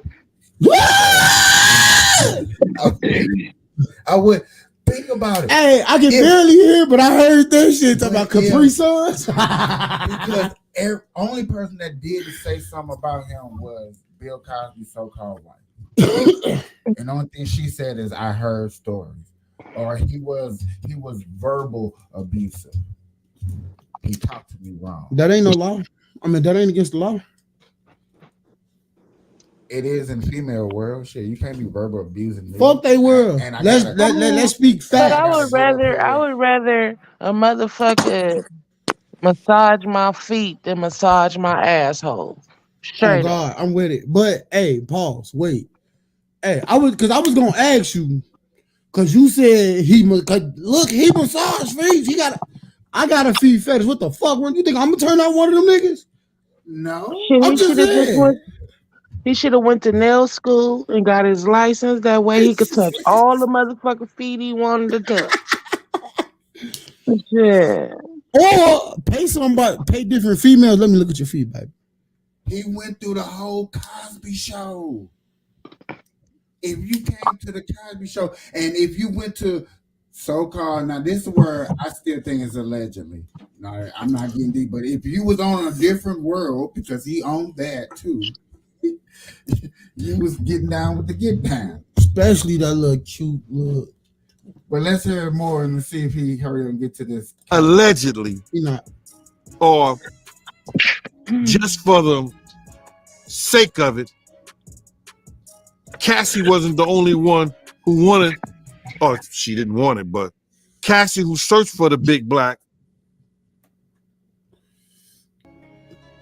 and she was searching for the big black, not only for herself, but for somebody else who we all know that was in the room with her.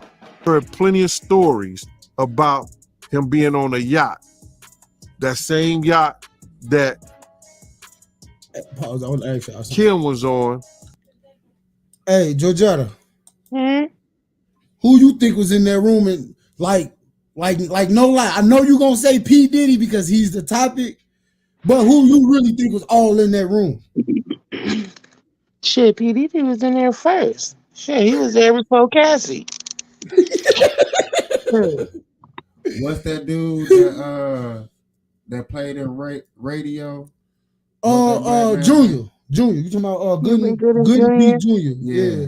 I think he was up in there. I ain't gonna lie, bro. Hey.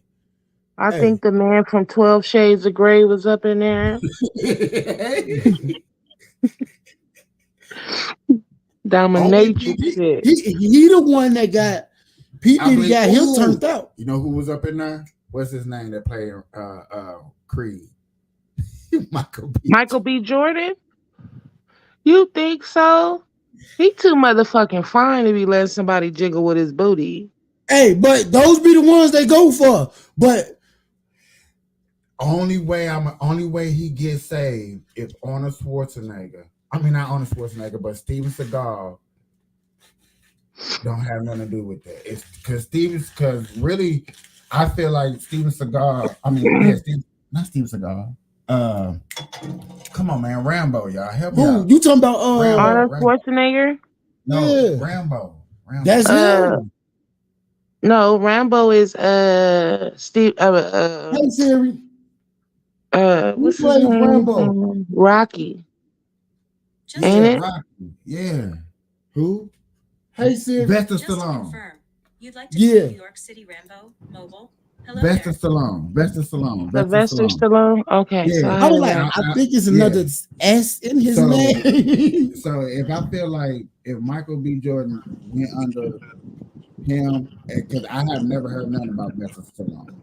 Just to be honest. You know why you never heard nothing about him? Because he's a real nigga. He already get his paper and go. You can't say that. Yet again, let's hope it stays like that. Right. Then I'm gonna say Michael B. Jordan ain't in that room. Because yet again, and then I'm gonna say, yeah, he around them because he admired all them people. But see, 9 times out of 10, I'm just upset because it seemed like they're putting out all our black people as fucking molesters and shit. Like that shit is crazy. Like it's just too many of them. Getting molested. I'm on the other side of there getting molested. I wouldn't think not molested, but you know what I'm trying to say. But you know, pedophile. I feel like I ain't gonna lie. Just Diddy. I ain't gonna lie. I really feel like it's the money doing it to their ass. R. Kelly married. You can't say it was just Diddy. You gotta look at TD Jakes. You know how many boys go to church? Do you know how many boys watch him? Shit. You gotta think about that shit. But like, I ain't gonna lie. I feel like these niggas, they got like this when they got all their money, and then they got the feeling like, oh, okay, I'm gonna go do this and pay this person off because I ain't gotta worry about it now. May I say something, y'all? I feel like the money got them niggas big headed. I don't think it. I don't think so. And the small research of what I've been seeing, and I'm just say 2 weeks of research. It's really okay. Doodle mama shorts. I need hot girl summer. What? Stop playing with her over there. Get it started. We up to 10. How many viewers coming in? I swear you always trying to advertise this motherfucker like it's a wholesale or something. You advertise like it's a wholesale. Hey, I advertise Caveman like he a pig. You know what I'm saying? If I can get him on a form, we like Timon and Pumbaa over here. I don't give a damn. It's just comedy. Huh? See, let me get back to the story. Huh? No, for real. I no. On a serious note, I really do believe that somebody grabbed these leaders, especially like P. Diddy and people that are controlling. Hold on, wait. Quincy Jones. Somebody did something to these guys first. Well, we know Quincy Jones did shit. He the reason why Michael was the way Michael was, B2 gay the way they was. Like, it's just a fuck fest. That's all it is. Again, he gave LL Cool J his start too, though. What you But think see, about LL that? Cool J not fucking around with that shit. How you know? He wear makeup. I hope not. Because he That showed nigga got wear makeup. allegations out there. They just ain't hit the fans in a long time. Oh, You know why they ain't hit the fan? Because they got stuck at allegations. Don't forget he got into it with Jamie Foxx. And everybody like, yeah, throwing a punch, and they was supposed to be on the football. Okay, yeah, that's what. Yeah, okay, all right. Think that. But shit, Jamie Foxx came out as Wanda, so shit, I didn't know what it was at first. I think. Hey, that's you. I did not know that nigga was Wanda until I just. He came out as Wanda, so bro. Bad enough I take Slender because of Tyler Perry. Now you telling me Jamie Foxx? Jamie Foxx is Wanda. Come on, dog. Jamie Foxx is cured, and ain't nobody seen Jamie Foxx in like 2 years now. You know why he's staying clear? Because P. Diddy ramrod him in this shit too. Because I guarantee you, if this shit wouldn't have hit the ceiling like that, and I'm sorry, I fucks with Jamie. My nigga, if this shit wouldn't have hit the fan, you would have heard something back about Jamie by now.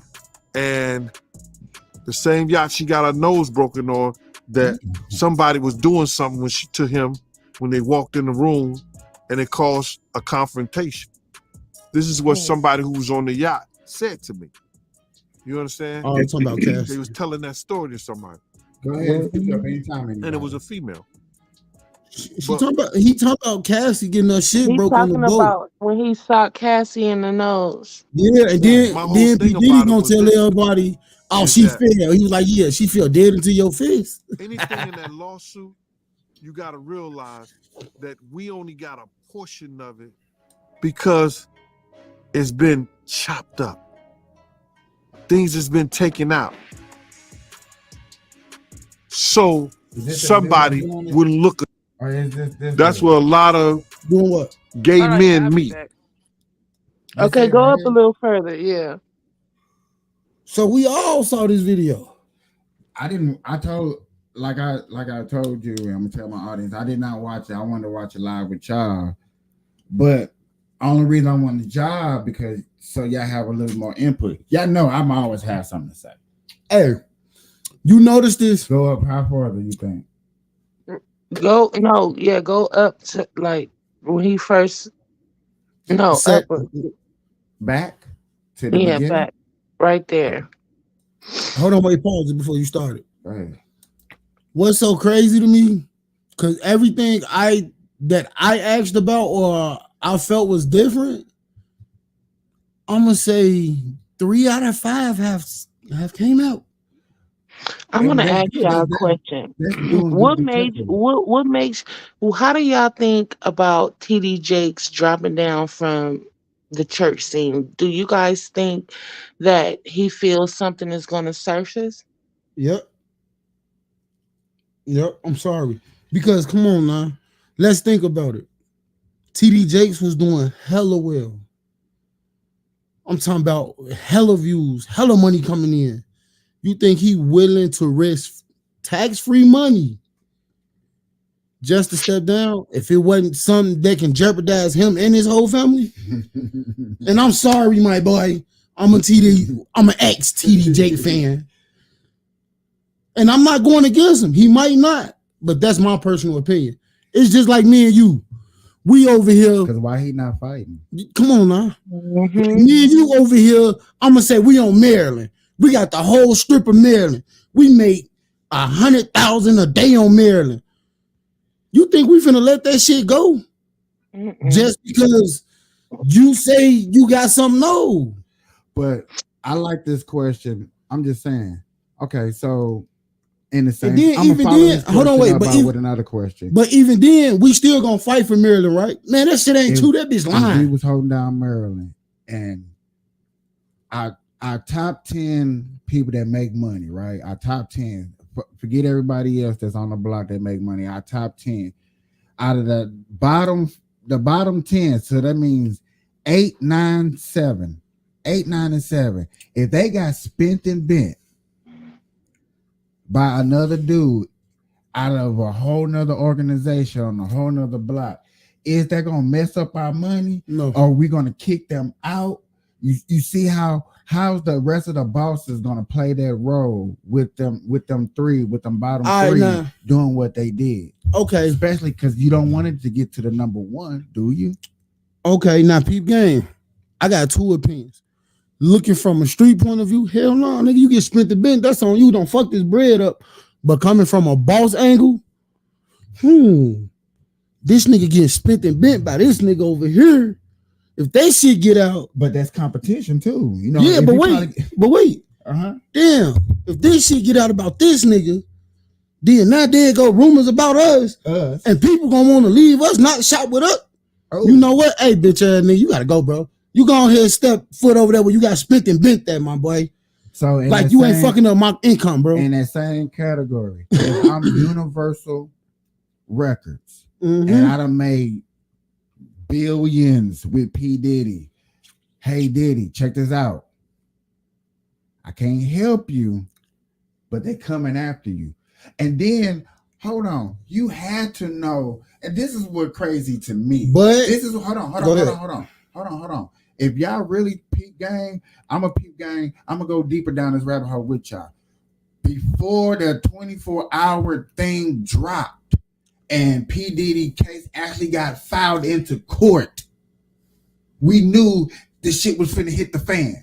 Hey, bro. I know y'all may not know because you know what I'm saying. Y'all that nigga P. Diddy shit was already in court. They just was waiting on that. They was waiting on 12 o'clock. Go ahead, hit. Ben knew he had plenty. In my eyes, we had kind of plenty of time to know that this was happening. You knew that this law was finna set into place too. You had 6 months to know. Guess what? It's too late. I already sex trafficked this bitch. I sex trafficked this nigga. I did this. I did that. I did that. You know what? Damn. They had enough time. They had enough time to get rid of everything. Even though I ain't gonna lie. To whoever had parts of this shit, they had more than enough time. Everything that has something to do with this case, like you say, was on that first plane that took off that nobody was on. And yet again, that was tracked, and ladies and gentlemen, that was tracked by an outside source. That's all he does is track private planes. He got sued by Taylor Swift. This is how I know this information. He got sued by Taylor Swift. And didn't get paid. I mean, did she get paid? No, the dude won. He said, because I'm only tracking you through public information. Like, this information is public. Anybody can go look up this information and find out this. So it's like, I didn't do nothing wrong. Taylor Swift, let me get that money. Everybody knew. Cause shit, the news reporters was there, shit, before they even went in the yard. Shit. Okay, they so was let's there. Go ahead. You got another blunt rolled already? Did we just smoke that one? Exotic bookstores with them. You gonna roll up again? Or? I saw this dude. You got some more to roll up or no? Pick up butt plugs. But I thought you said you needed another swisher.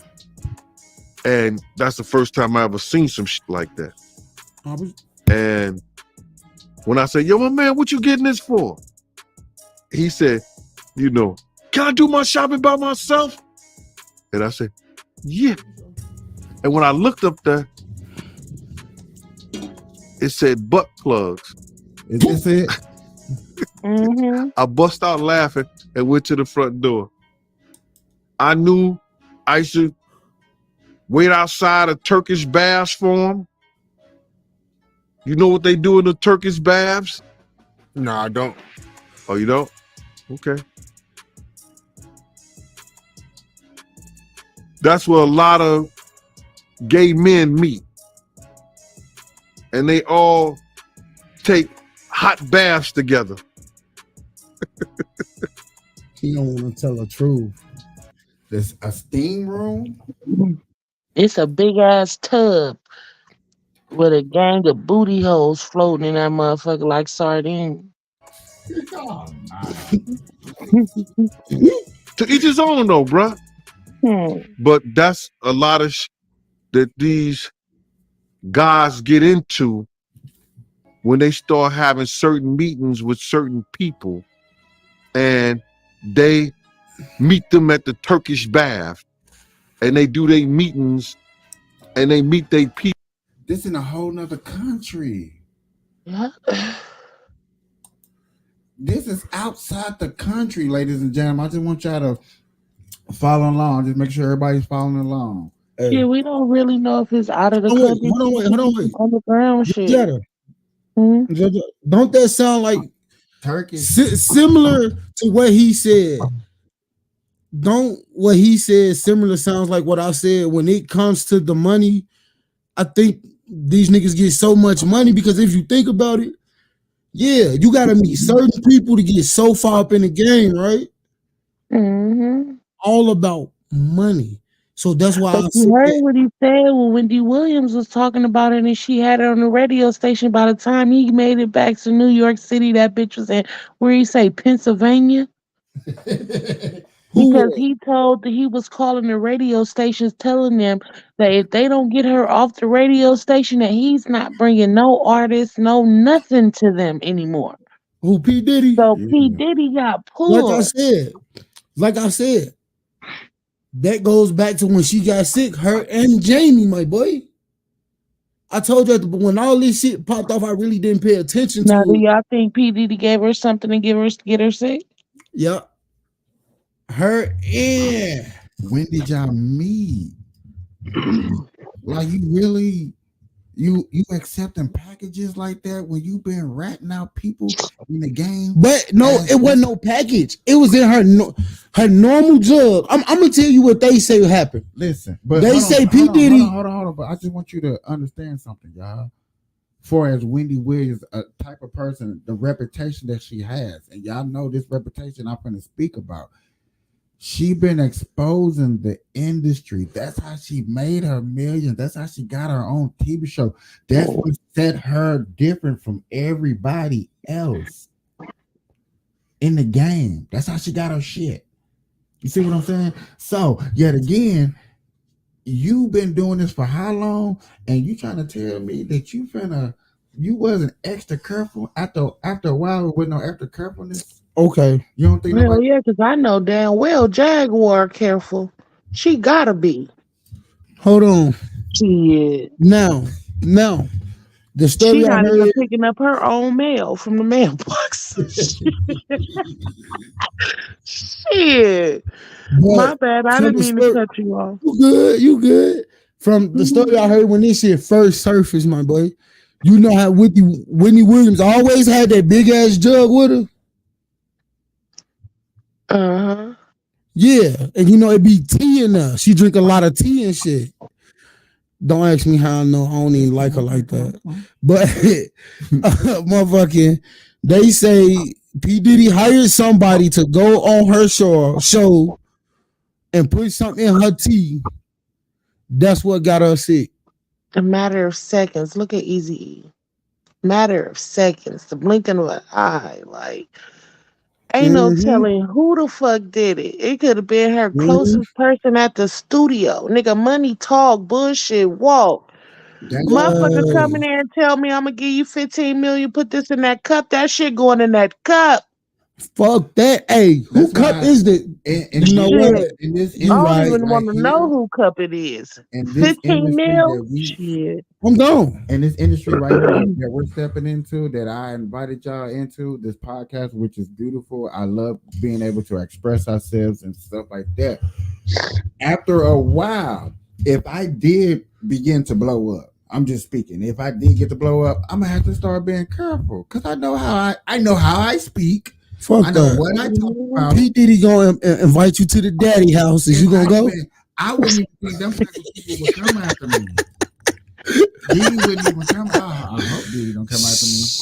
Oh, shit, you better You have on telling some me? of them But electric hold on, it wouldn't greases. even be P Diddy. It would be like, but in the same. But I just want to ask this. Spotify contract. See, I just want to know this. Spotify contract. Would I set Apple contract? Because them the same people in the same realm of character of a person. So you know what I'm saying? Just to even think scarier for me, like, okay, I'm out here doing my thing. You know, I've been broadcasting for several years and I finally found that itch and we get to popping. Am I gonna accept a contract like that? Like what do I gotta do? What's gonna come with it? Exactly. Do you gotta wear some electric G strings or You know dreezies what or I'm saying? something? Do I gotta wear? See, I want to ask y'all something. Do I gotta do eyeshadow? I want to ask y'all something. To me, it's kind of funny.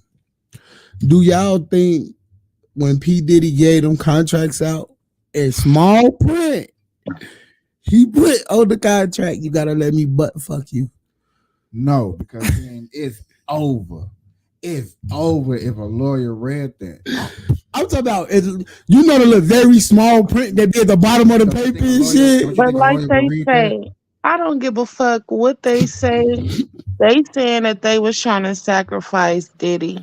But the motherfucker just too smart. I would have been recording, out of all honesty, I would have been recording shit too. I'm not gonna, because I'm not going by myself. Period. No. Hey, and that's crazy because that's what I think. I'm doing big dirt, corporational dirt. I would have been recording, but I would. Spending everybody I can get my hands on. Yes. If I know I can go to jail for spending and bending you, yes, I'm finna back myself up. I'm finna probably name drop a couple record labels. Hey, but no, all bullshit aside, I really think if you really pay attention to this shit, bro, you remember a few years back how people was talking big about the Illuminati and shit. Mm-hmm. Do you believe in that? I believe in it. But at the same time, I think like how April say, like all of these motherfuckers is over the age limit.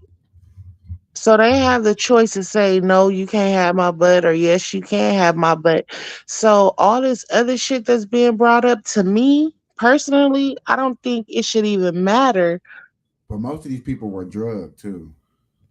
Who was all of them in the music industry is on drugs. Yet again, so that's why they got so-called taking advantage. Allegedly. So that don't even man. So hey, I'm not arguing. I'm just bringing that up to make sure that people understand that when they saying that they got spent and bent by P Diddy, that they were like, man, I was drugged, I was on pills, I was on shrooms, these motherfuckers been off that shit. Wait, I still kind of sort of blame them. I'm not because I'm not because sure I'm gonna tell you something.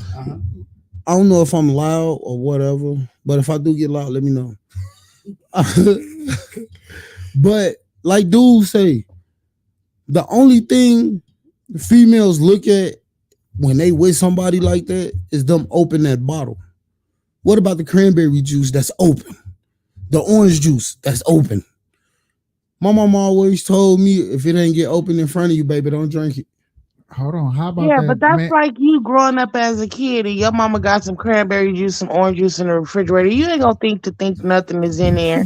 Right, like, come on mama now. Trying to kill you. Like, so when you get older, nigga, you already niggas is out here, like Michael said, popping mollies. These motherfuckers is out here. That's their lifestyle. Hey.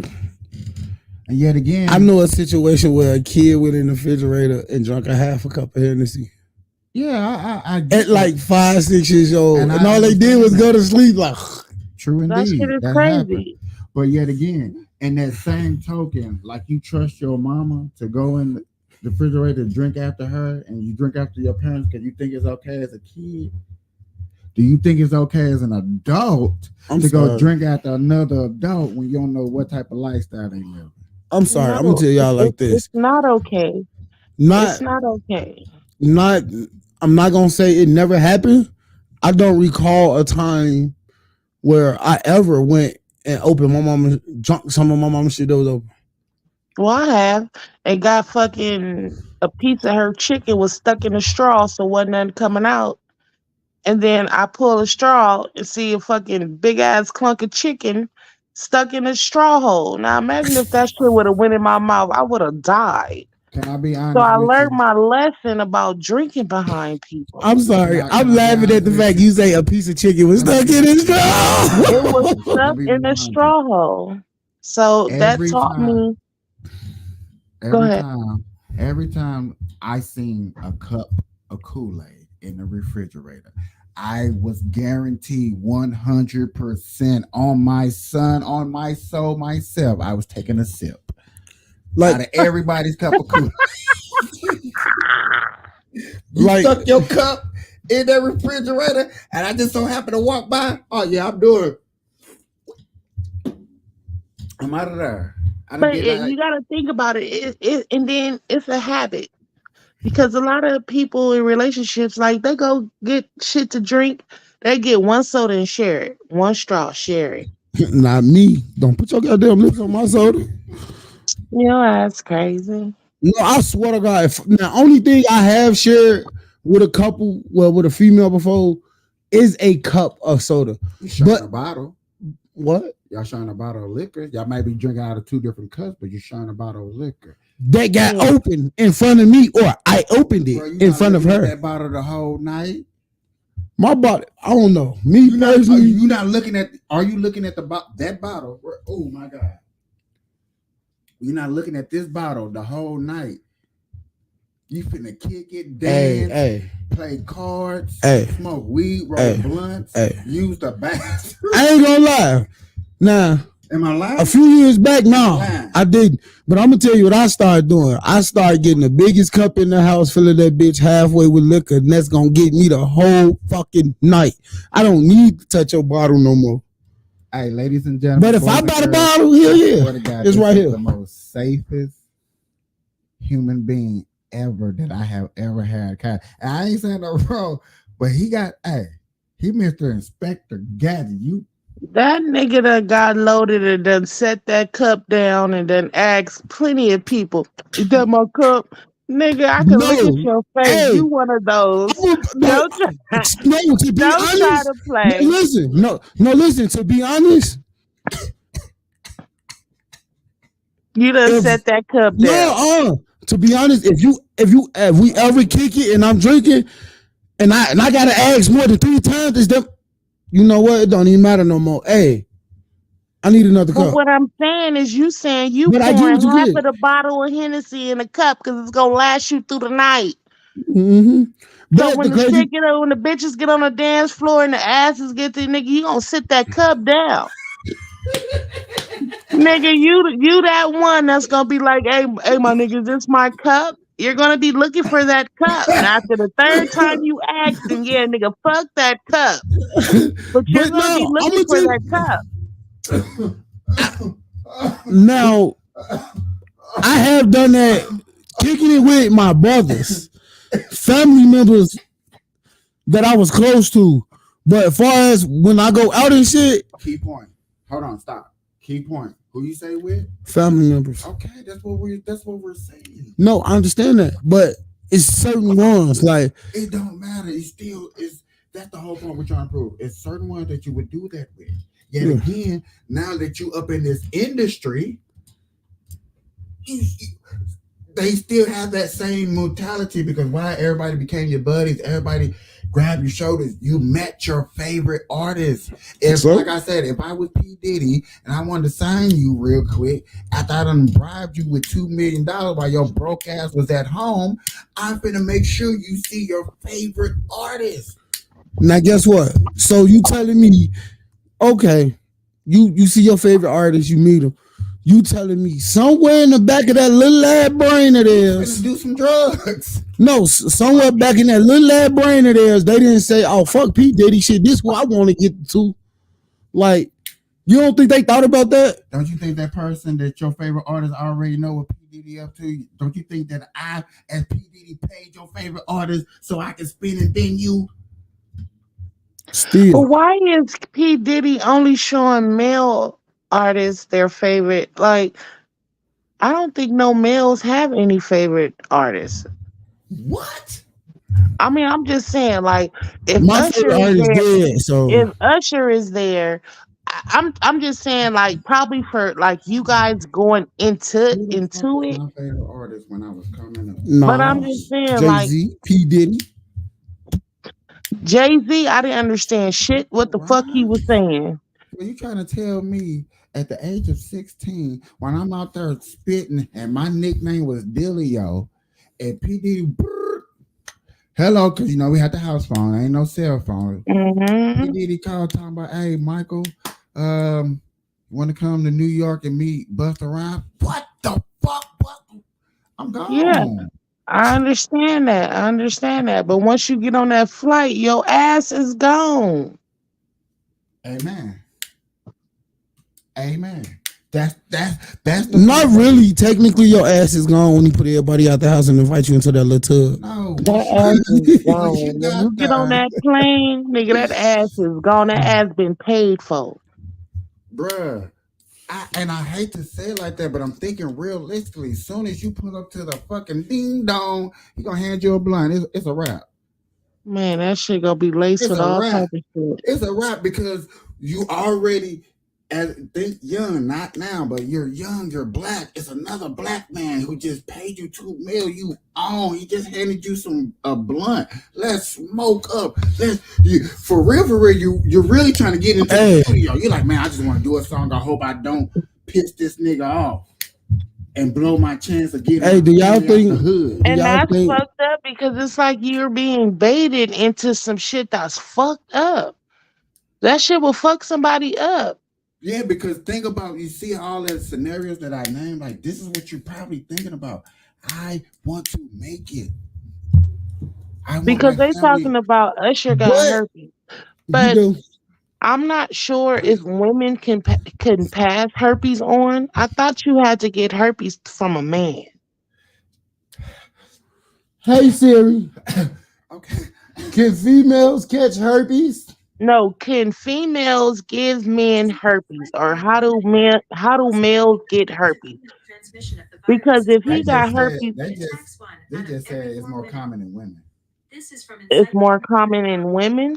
Mm-hmm. That's what they just But said. who do female or males? What's that shit called? Hey Siri.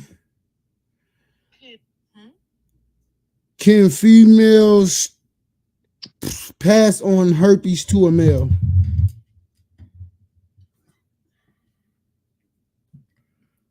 From this thing, it says my boyfriend is worried I gave him herpes today.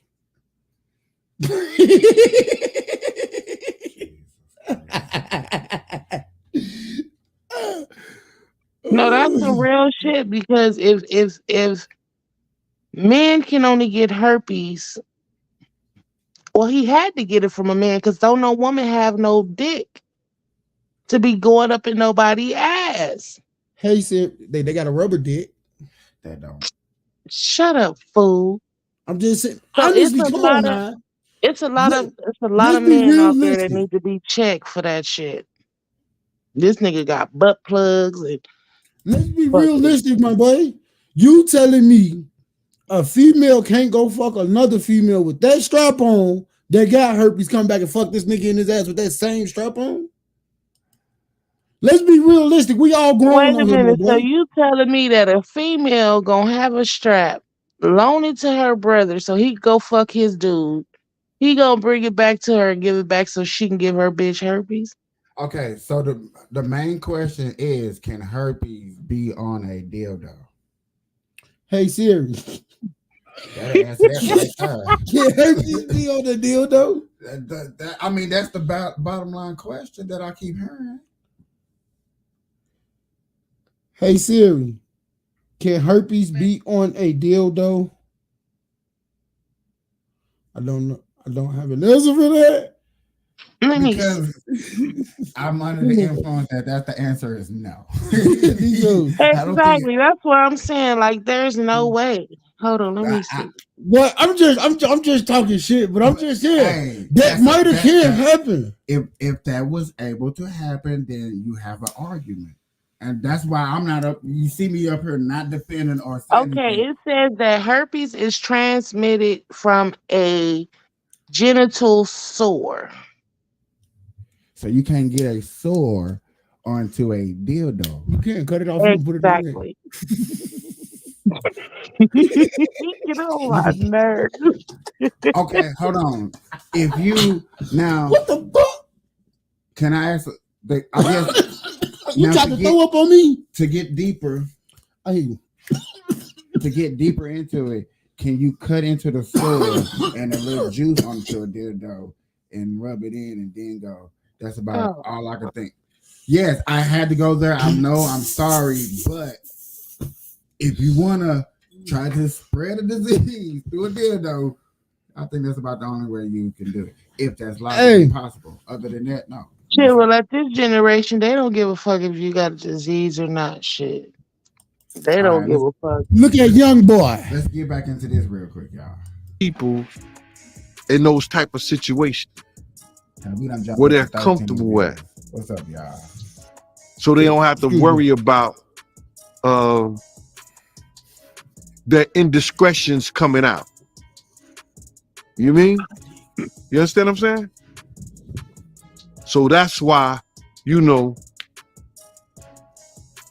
twice, sometimes.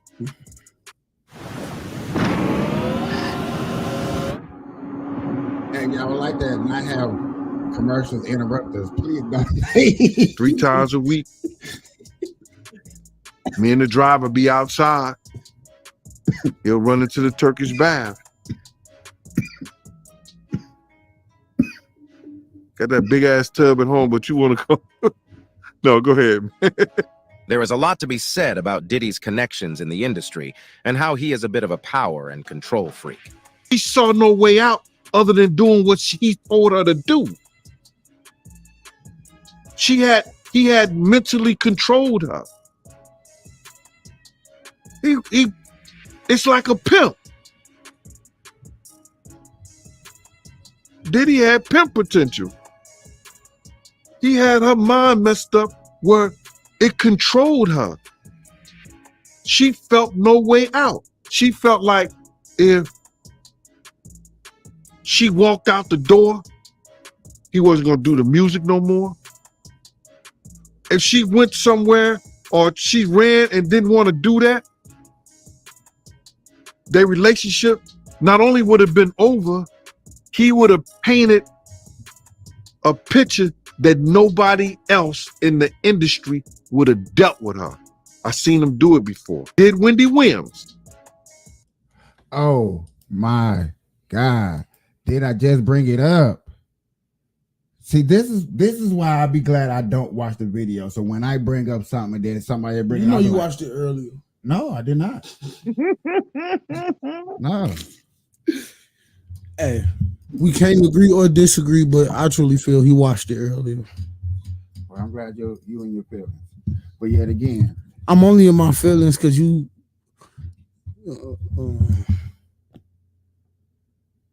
always trying to put out there when you right. You don't be. Back to the show. He said it when we was in Cali. When I come back to New York and that BITCH is on the radio. This is Wendy Williams, the hottest radio host in New York City. When she put out those pictures of the dude pulling his pants down and it looked like some gay act that was going on, he got on the phone. He said, let me tell you this. When I get back to New York City, if she's on the radio station, he's talking to a radio executive. He said the same thing to he said, nobody that I deal with, nobody that I know is going to do anything with y'all. No business at all. it ain't gonna be no artist, no nothing gonna come. He's telling people that at a radio station. Come on, man. Pull. You don't think an artist, once they got up there with Diddy and they feel like, oh man, I made it with Diddy, I done got scared. Now this nigga can destroy me. Y'all think he can y'all Bill think Clinton the shit out he of got me. molested when he was a kid? Huh? Do y'all think he got molested and touched when he was a kid? P. Diddy? Mm-hmm. I think they got P. Diddy at 9 years old. They touched him like they touched a Catholic. He got baptized into the gay. Well, it should be a law by people that being molested that they shit. That's shit. I don't know. Man. It should be a law. They should have some type of law put in place that can help them because shit, once your manhood get took his shit. Wow. What? Kanye exposed Diddy and Drake's sugar daddy luncheon. Am I reading it right? You see it? Yeah. Am I reading it right? Oh, and that song I was telling y'all about, it wasn't Meek Mills, it was Gucci Man. It's called No Diddy. Oh, we'll go through it. I want to hear it now. It's called No Diddy. And that's crazy. You see Gucci Man, you think Gucci Man got something to do with it? Shit, I don't know. Shit, I could barely understand. It's like his mouth, his jaws don't move. And he took all his teeth out. Well, not his real teeth, but that's what I'm saying. Like his shit stuck or something. Like they too heavy. Yeah. But I ain't gonna lie. When that nigga took his motherfucking grill out, I felt some type of way. She been waiting to drop that shit on me. In the heart of Calabasas, at the infamous Freak Off, Nicki dropped the bombshell we've all been waiting for. Just when we thought Jaguar had stirred the pot enough, here comes Nicki with another jaw-dropping revelation. This time, she's shining a spotlight on none other than Nicki Minaj, exposing her for leaking a spine-chilling audio of Diddy and Meek Mill. It's been years in the making, folks. Nicki held on to that. That's the power of the industry. But why is she just now coming out with it? Shit, her baby daddy a fucking pedophile. Shit. Dude, why am I finna come out if I can't get paid? Oh, I just thought about it. Nicki riding with Diddy. Cause think about it, her daddy a pedophile, her brother a pedophile, and her husband. Bitch, you a pedophile attractor.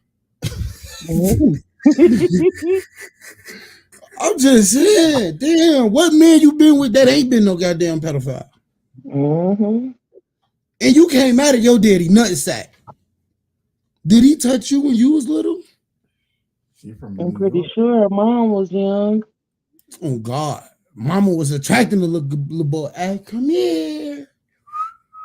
Look at that tape like it was a ticking time bomb, fearing retribution from Diddy and his crew. But with the flood of serious allegations against him, she decided it was time to let the truth be heard. Initially, the rumor mill churned out theories about a rogue bodyguard leaking the audio. But hold on to your seats, because here's the kicker: Nicki and her team orchestrated a cover-up, paying off the ex-bodyguard to take the fall. Now that the cat's out of the bag, the drama's just heating up. Now, let's rewind a bit.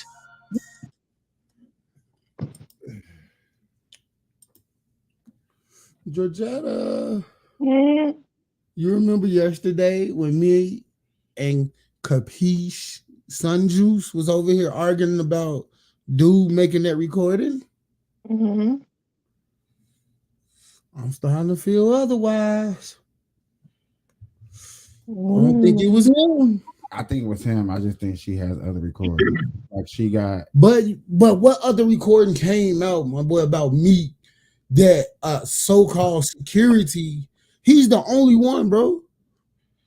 But I still, like I said, I still feel strongly that it wasn't him who recorded it. Somebody else probably recorded it and gave it to him. The ring light. Did she say the ring light? Nobody in there with them nasty bitches but a ring light. Shit. Remember when Meek Mill's closet started spilling skeletons left and right? Yeah, that's the one. The latest bombshell comes from producer Lil Rod, who's pointing fingers at Diddy for a string of unsettling allegations. According to Lil Rod, Diddy's been running a secret operation with a lineup of industry boy toys, and guess who's on? Now, Lil Rod is the first case that I seen when it came to actually filing a lawsuit against P. Diddy. So did he pay? No, not yet. Yeah. But in his lawsuit, that motherfucker said nudity, drugs, minors, and all type of stuff, videos and stuff. I was like, why the fuck is On the his list? hair so square?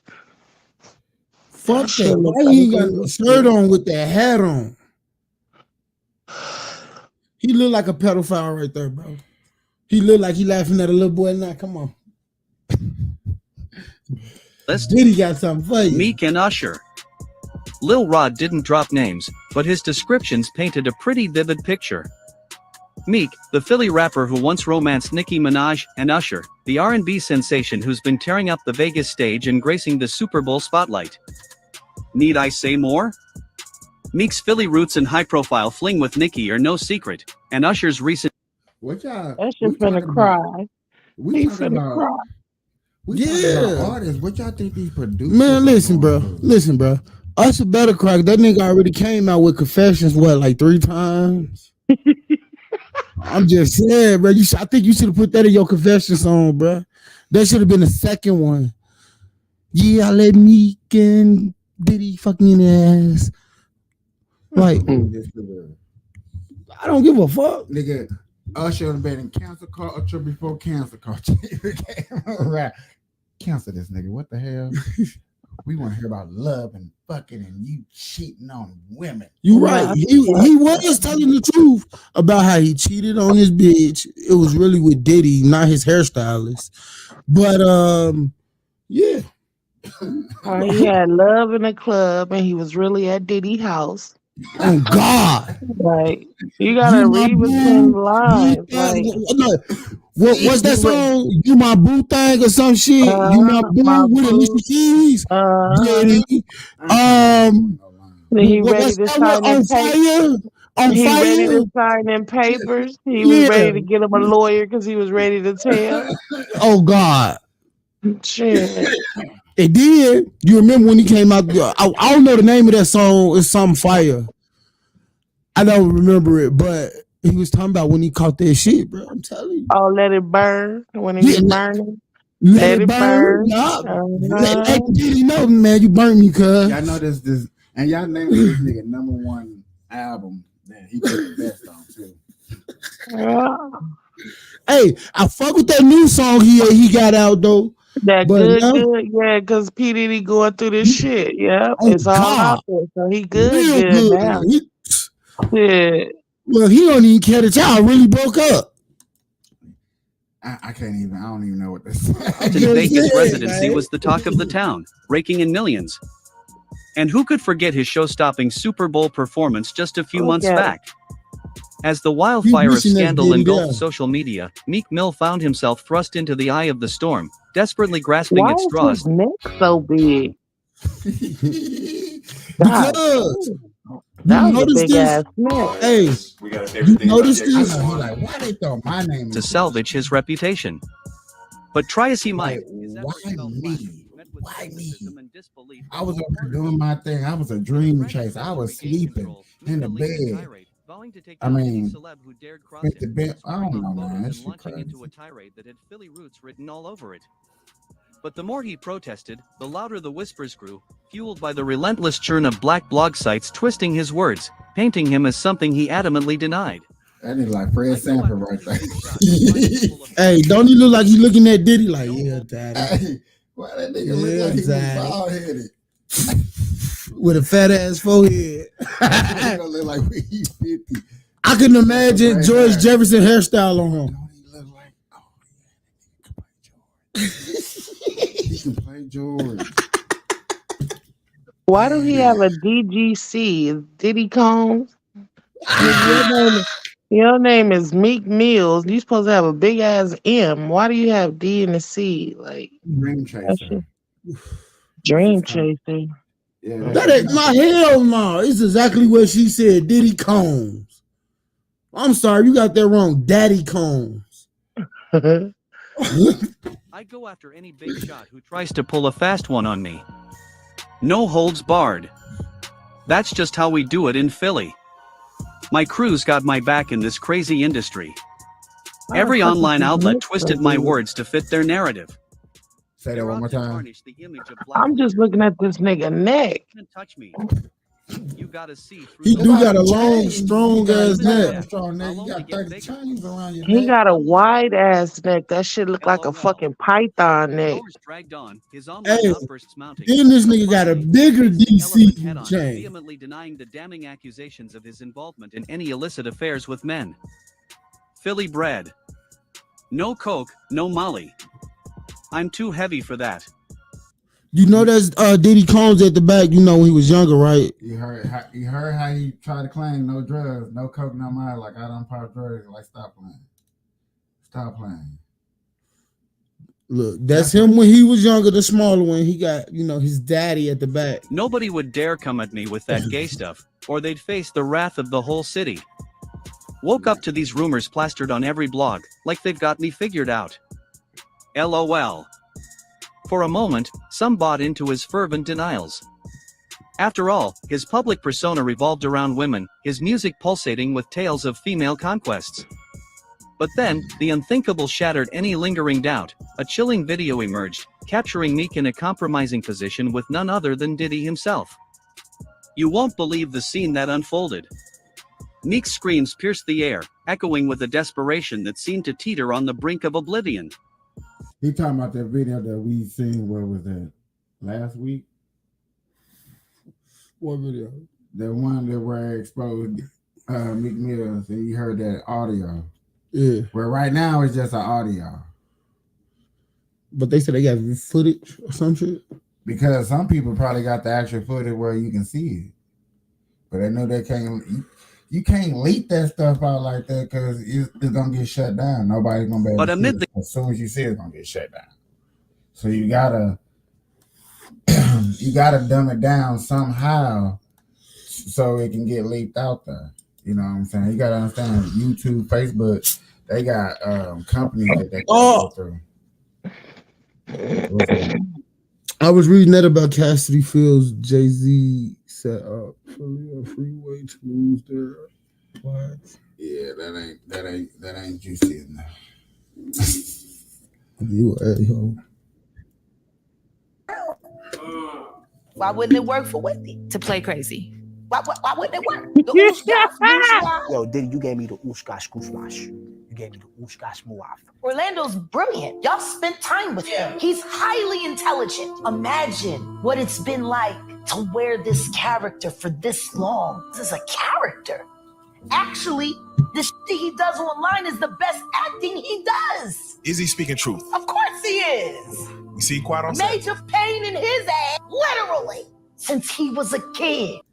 Yeah, he did play a major pain, that little bitty ass boy.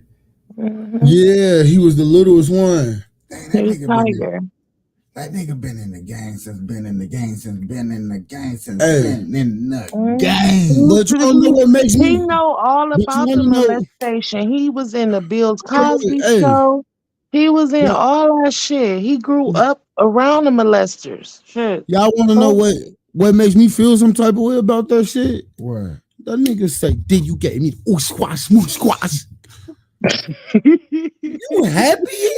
The fuck? I don't think he was happy. I think he. No, fuck that. Go back and watch that nigga energy, my nigga. That nigga. I don't think so. I really think it was just a cry out, bro. I'm just saying. Just my opinion. All right, can we go back and watch it? He's been molested by so many people to where he got so much pain in his heart. Like, yeah, he fucked up. Like, that shit fucked him up. Like, I really fuck with this nigga since Major Pain to That So Raven and everything. Damn, bro, they passed you the fuck around. Yeah. Damn, my bad, bro. I didn't mean to say went that. through the Why storm. you didn't say that, but you said it. You meant to say it. That's how you feel. Because now that y'all talking about, yeah, well, now that it's been brought to my attention, this nigga has been moved around to none but pedophiles. Nothing but pedophiles. That's why he's a heavy drug user, because he used that as a way to numb the pain. Like, mechanism. he How you fucked say that up. shit? Yeah. He fucked up. But I'm gonna tell you something. It's only so long a person can hold that shit in. I'm glad he's still here to at least tell a story. Interview. And he's been saying it. He's been saying it. Go ahead. He's been saying it, but motherfucker just look at him like, oh, he's just a drug head and this and that and that. Nah, that nigga is a victim. Who brought him in the game though? That's what. I'm not sure. I ain't no telling, but I say the first person he ran across was probably Bill. Yeah. So who wrote the Major Pain movie? The Wayans. That was a Wayans. Yeah, Wayans. I don't think he was molested in that, but because I ain't heard nothing about the Wayans being molested. You know why? Because they get their paper and go. But I think that's why him and Raven Simone is so close, because she was there with him. She probably seen some shit too. Yeah, they was forced to have sex behind the scenes. Yeah, she probably done seen some shit. That's why she a lesbian. Yeah. She don't even want the dick. Shit, it was given to her so quick at an early age. She's scared of it. I remember that. I remember those two different testimonies. It was like he was in love and really wanted to be with her, but was forced upon her. She was just in her trying to be an actor, you know what I'm saying, doing her job, was very good at her craft, and was forced to do something that she didn't want. So that's why she a lesbian. And shit, he a crackhead. Shit. Stuff. You're Rat Williams. You spoke. We talked to you multiple times. You spoke on Cat Williams, like what kind of comedian he is, and your admiration for him. For what that was, do you feel you had any part to play in anything that could have been? Because he gave you stories that didn't have nothing to do with me. That's true.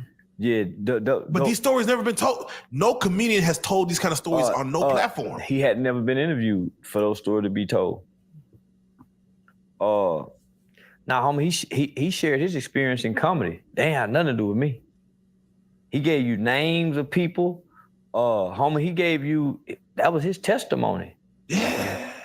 They ain't got nothing to do with me. You don't ever see testimonies in comedy though. Well, you do. You see Michael Blackson give them. They go on Vlad and talk. D.L. Hughley, they all done done it, homie.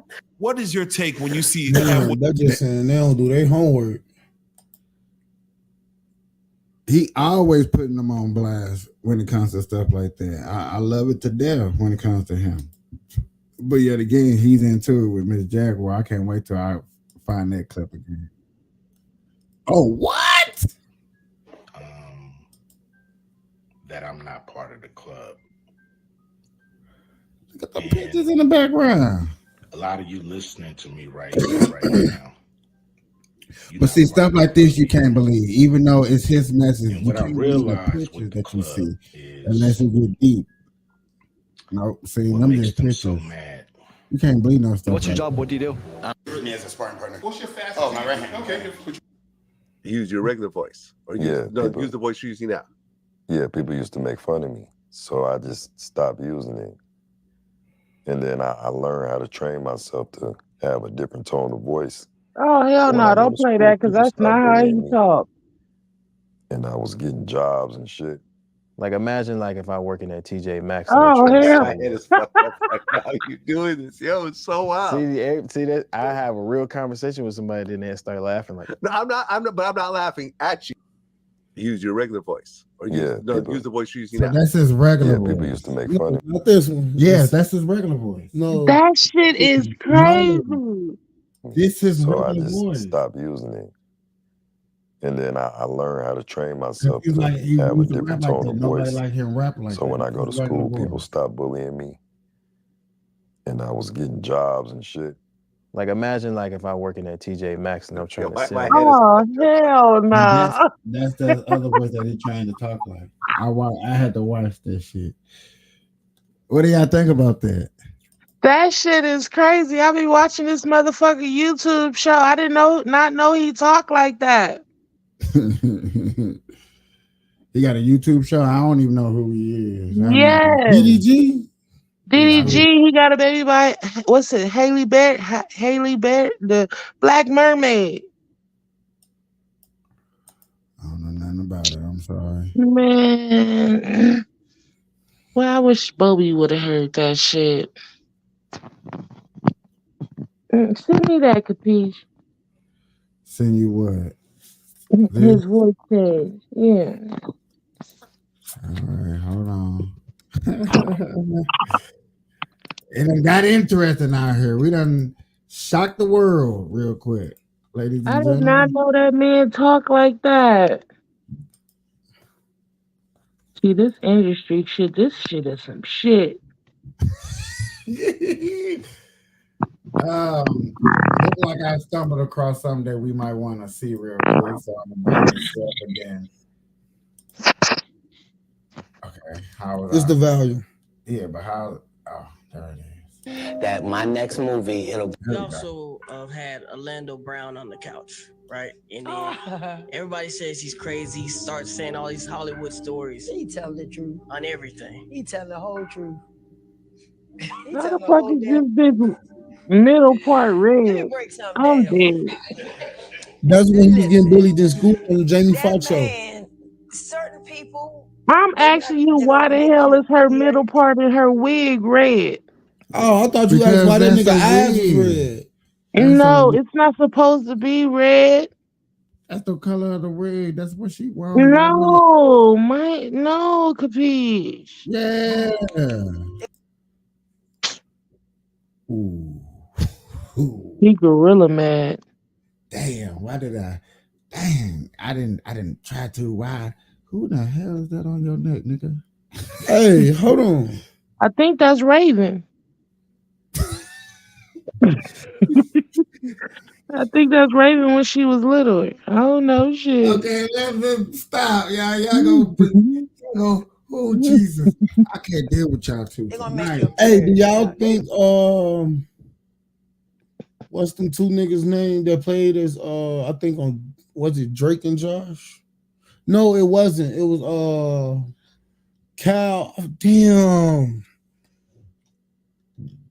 This ninja low reese do not look like a rapper.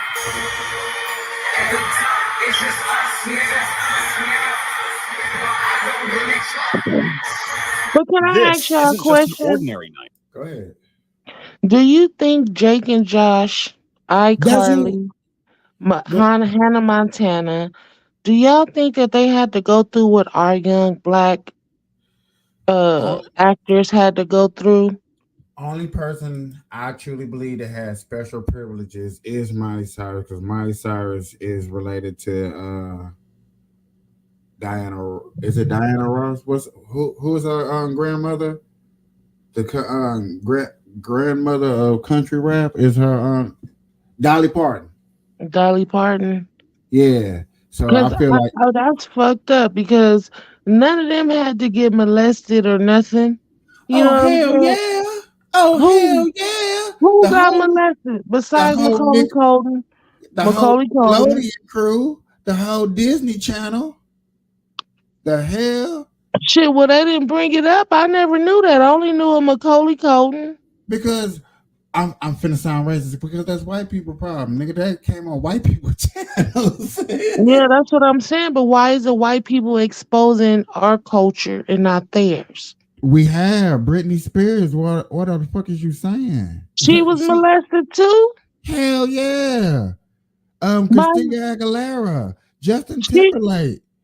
They was molested? Yes.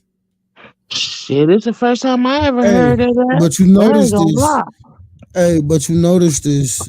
Everybody he named, you don't hear shit from no more. Well, I hear about Britney Spears' crazy psychopath ass. You gonna But stay that's hearing shit about her, bro. What's up? Oh, who came up in the Disney Channel right after Hannah, after Miley Cyrus? Who was that next girl? iCarly. The whole anybody that came up on Nickelodeon, they got a whole thing that just came out. Like, stop playing. Like no. Like anybody, I'm finna say this seriously, but it's gonna sound like a joke. I feel like if you got in a director's chair, if you had any form of boss production in this main industry, in the industry, you had to butt fuck your way up. I'm just gonna put it up. So what is you saying? Kenan and Kel was butt fuck? That's what I was Oh finna say. hell yeah. For which one? Kenan to run Saturday Night Live like he been running Saturday Night Live, like nigga, his acts got put out there. Like he is your kid's generational old top OG. When your kids get older, he gonna be the OG. Well, my kids don't know about them. They know about Minecraft and shit. Roblox. Lego No, Legos and shit. World but and no, I'm shit. talking about when they get older, when they like when Chris and them get into movies and they start seeing these black actors and they be like, oh yeah, you know what I'm saying? I remember they gonna remember Kenan and Kel show. They don't know how Kenan and Kel came bro. They don't know anything about Kenan and Kel. That's what I'm They saying. don't? No. And then they be watching Kel, I think the heavy set one on TikTok and don't even be knowing it. He the one that be in them little commercials with the cars, like yeah, he's all over the place. Yeah. That's fucking crazy. Only people, and there are a few people that's not in the industry that really ain't got down because yet again they kept it quiet, they stayed in the back. You know what I'm saying? You can name somebody. Denzel Washington, I think Kendrick Lamar, I think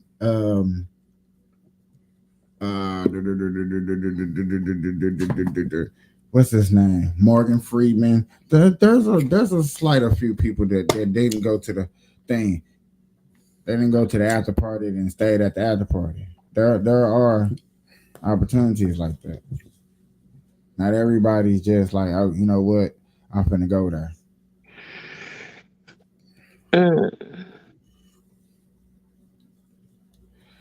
Okay, I want to hear a little sports analysis real quick, just to change the mood just a little bit. Anybody who a long time ago, y'all don't know this. If I'm capping at any time, stop me, okay? Right. Stop me. Every other seat, old heads. Matter of fact, it was probably 4-5 old heads before it was some young guys. So old heads outranked and outnumbered the younger guy. 5 years later, that young guy was an old head. And you looked up and there was more old heads. At some point, it started being less old heads, more younger guys. Now, 5-week puppy and a 2-week puppy are in the same room, managing, speaking, talking, leading. Ain't nobody taught nobody nothing. So what we are seeing is the disconnect from the older generation, the Jews you get from the old head, and then coming in here knowing how to actually be not only professional, but be an all-star. Know how to actually talk and deal with the all-star director to say, this is what I'm doing. I agree with him. I don't agree with him for as the simple fact. And correct me if I'm wrong. Oh no, we gotta take that down. Georgia, you fixed that. That wasn't good. Georgetta. She not up there at the moment. She had a screen pro. You see that? That was a bad screen freeze. So don't do all that. Don't put me on there like that. My mouth open. All these pedophiles and shit online. Don't do all that. Don't do me. You know, I Georgetta, a lot of control in Georgetta, they already tracking your location. Man, they don't want no smoke. They don't even want it. They best bet is to stay far away from me. The reason why I disagree with what he's saying is because all those OGs back in the day are broke now. All them young cats that he Not named. Shaq. Okay, yet again. Not all Mike. them OGs back in the day are broke now. You got those ones that found success. Yes, come on, bro. I'm keeping it so real with you. Keeping it so real because you're gonna see He hating on the OGs because I stay busting his ass with him. I'm being real. I grew up with the OGs. I done heard the interviews of how their best friends are being broke. Yeah, and they loaned out so much money. The OGs in the comedy, they are broke because there was no financial guidance now. With these new age cats nowadays, they got the finance. LeBron came in the game and taught these, hey, no. Before you leave the game, you're gonna have that bag. So you got all these bag chasers. So yes, they're coming to the meetings. I'm glad you brought up They're basketball. coming to the meetings and they're explaining, hey, this is what I want, this is what I'm getting. It's a new era to where these black people are getting the bag without the consequences of sacrificing themselves for the league. That's why it's a difference. That's why I disagree with what he just said. So cry baby, but if it wasn't for him crying, would no black people be getting paid? Would no black people be getting the numbers that they get in the NBA, which we think is ridiculous? Hey, did you hear the news about my boy? No. Yeah, he finna become a free agent. Who? LeBron. Nobody want this cry baby, yeah. Because he want to play with his son, so he gonna go wherever his son plays. That makes sense. Why you want to play with his son? Because he gonna turn him into a cry baby. Because nobody has never done it in the league.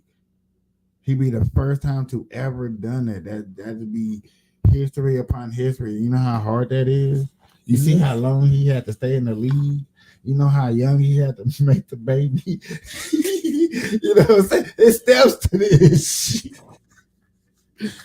Do you think he planned on this? Eventually, once he seen that one of his kids was gonna make it in the league, yeah, he said it. Why not? Why not do something that ain't never been done if I can do it? What you think going to the moon accomplishment was? So, do you think he got a chance to go play with his son? Do I think if he could turn a free agent? Yeah. Whoever signed the son, you got LeBron James.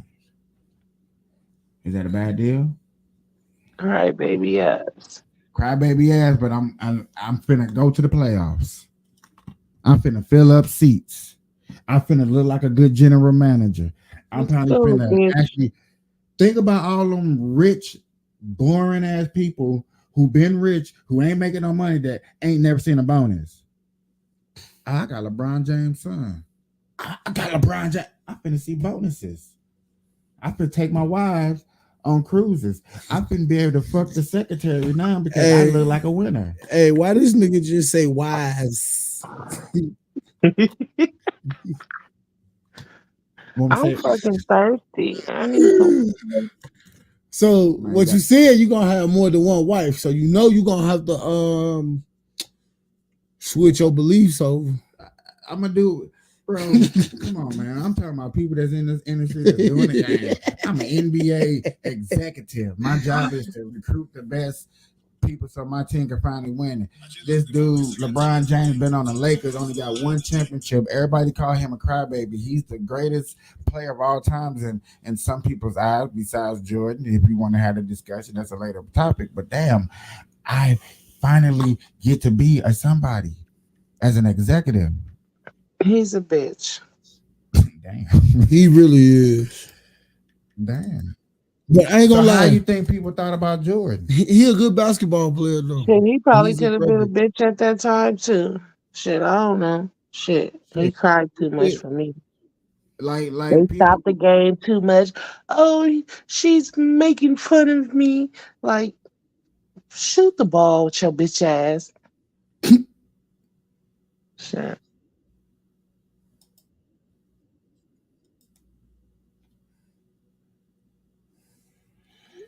Man, ladies and gentlemen, it's about that time. It's time to go. I really don't want to, but it's that time. Until next time, ladies and gentlemen, this is the Burn Live Show. I'm your host, Capiche. We got Miss Georgetta. We got Gay, man. Yes, sir. Even though I was an hour and a half late. It doesn't matter. I'm glad everybody appreciate it. Until next time. That's why I gave you a full hour of my time.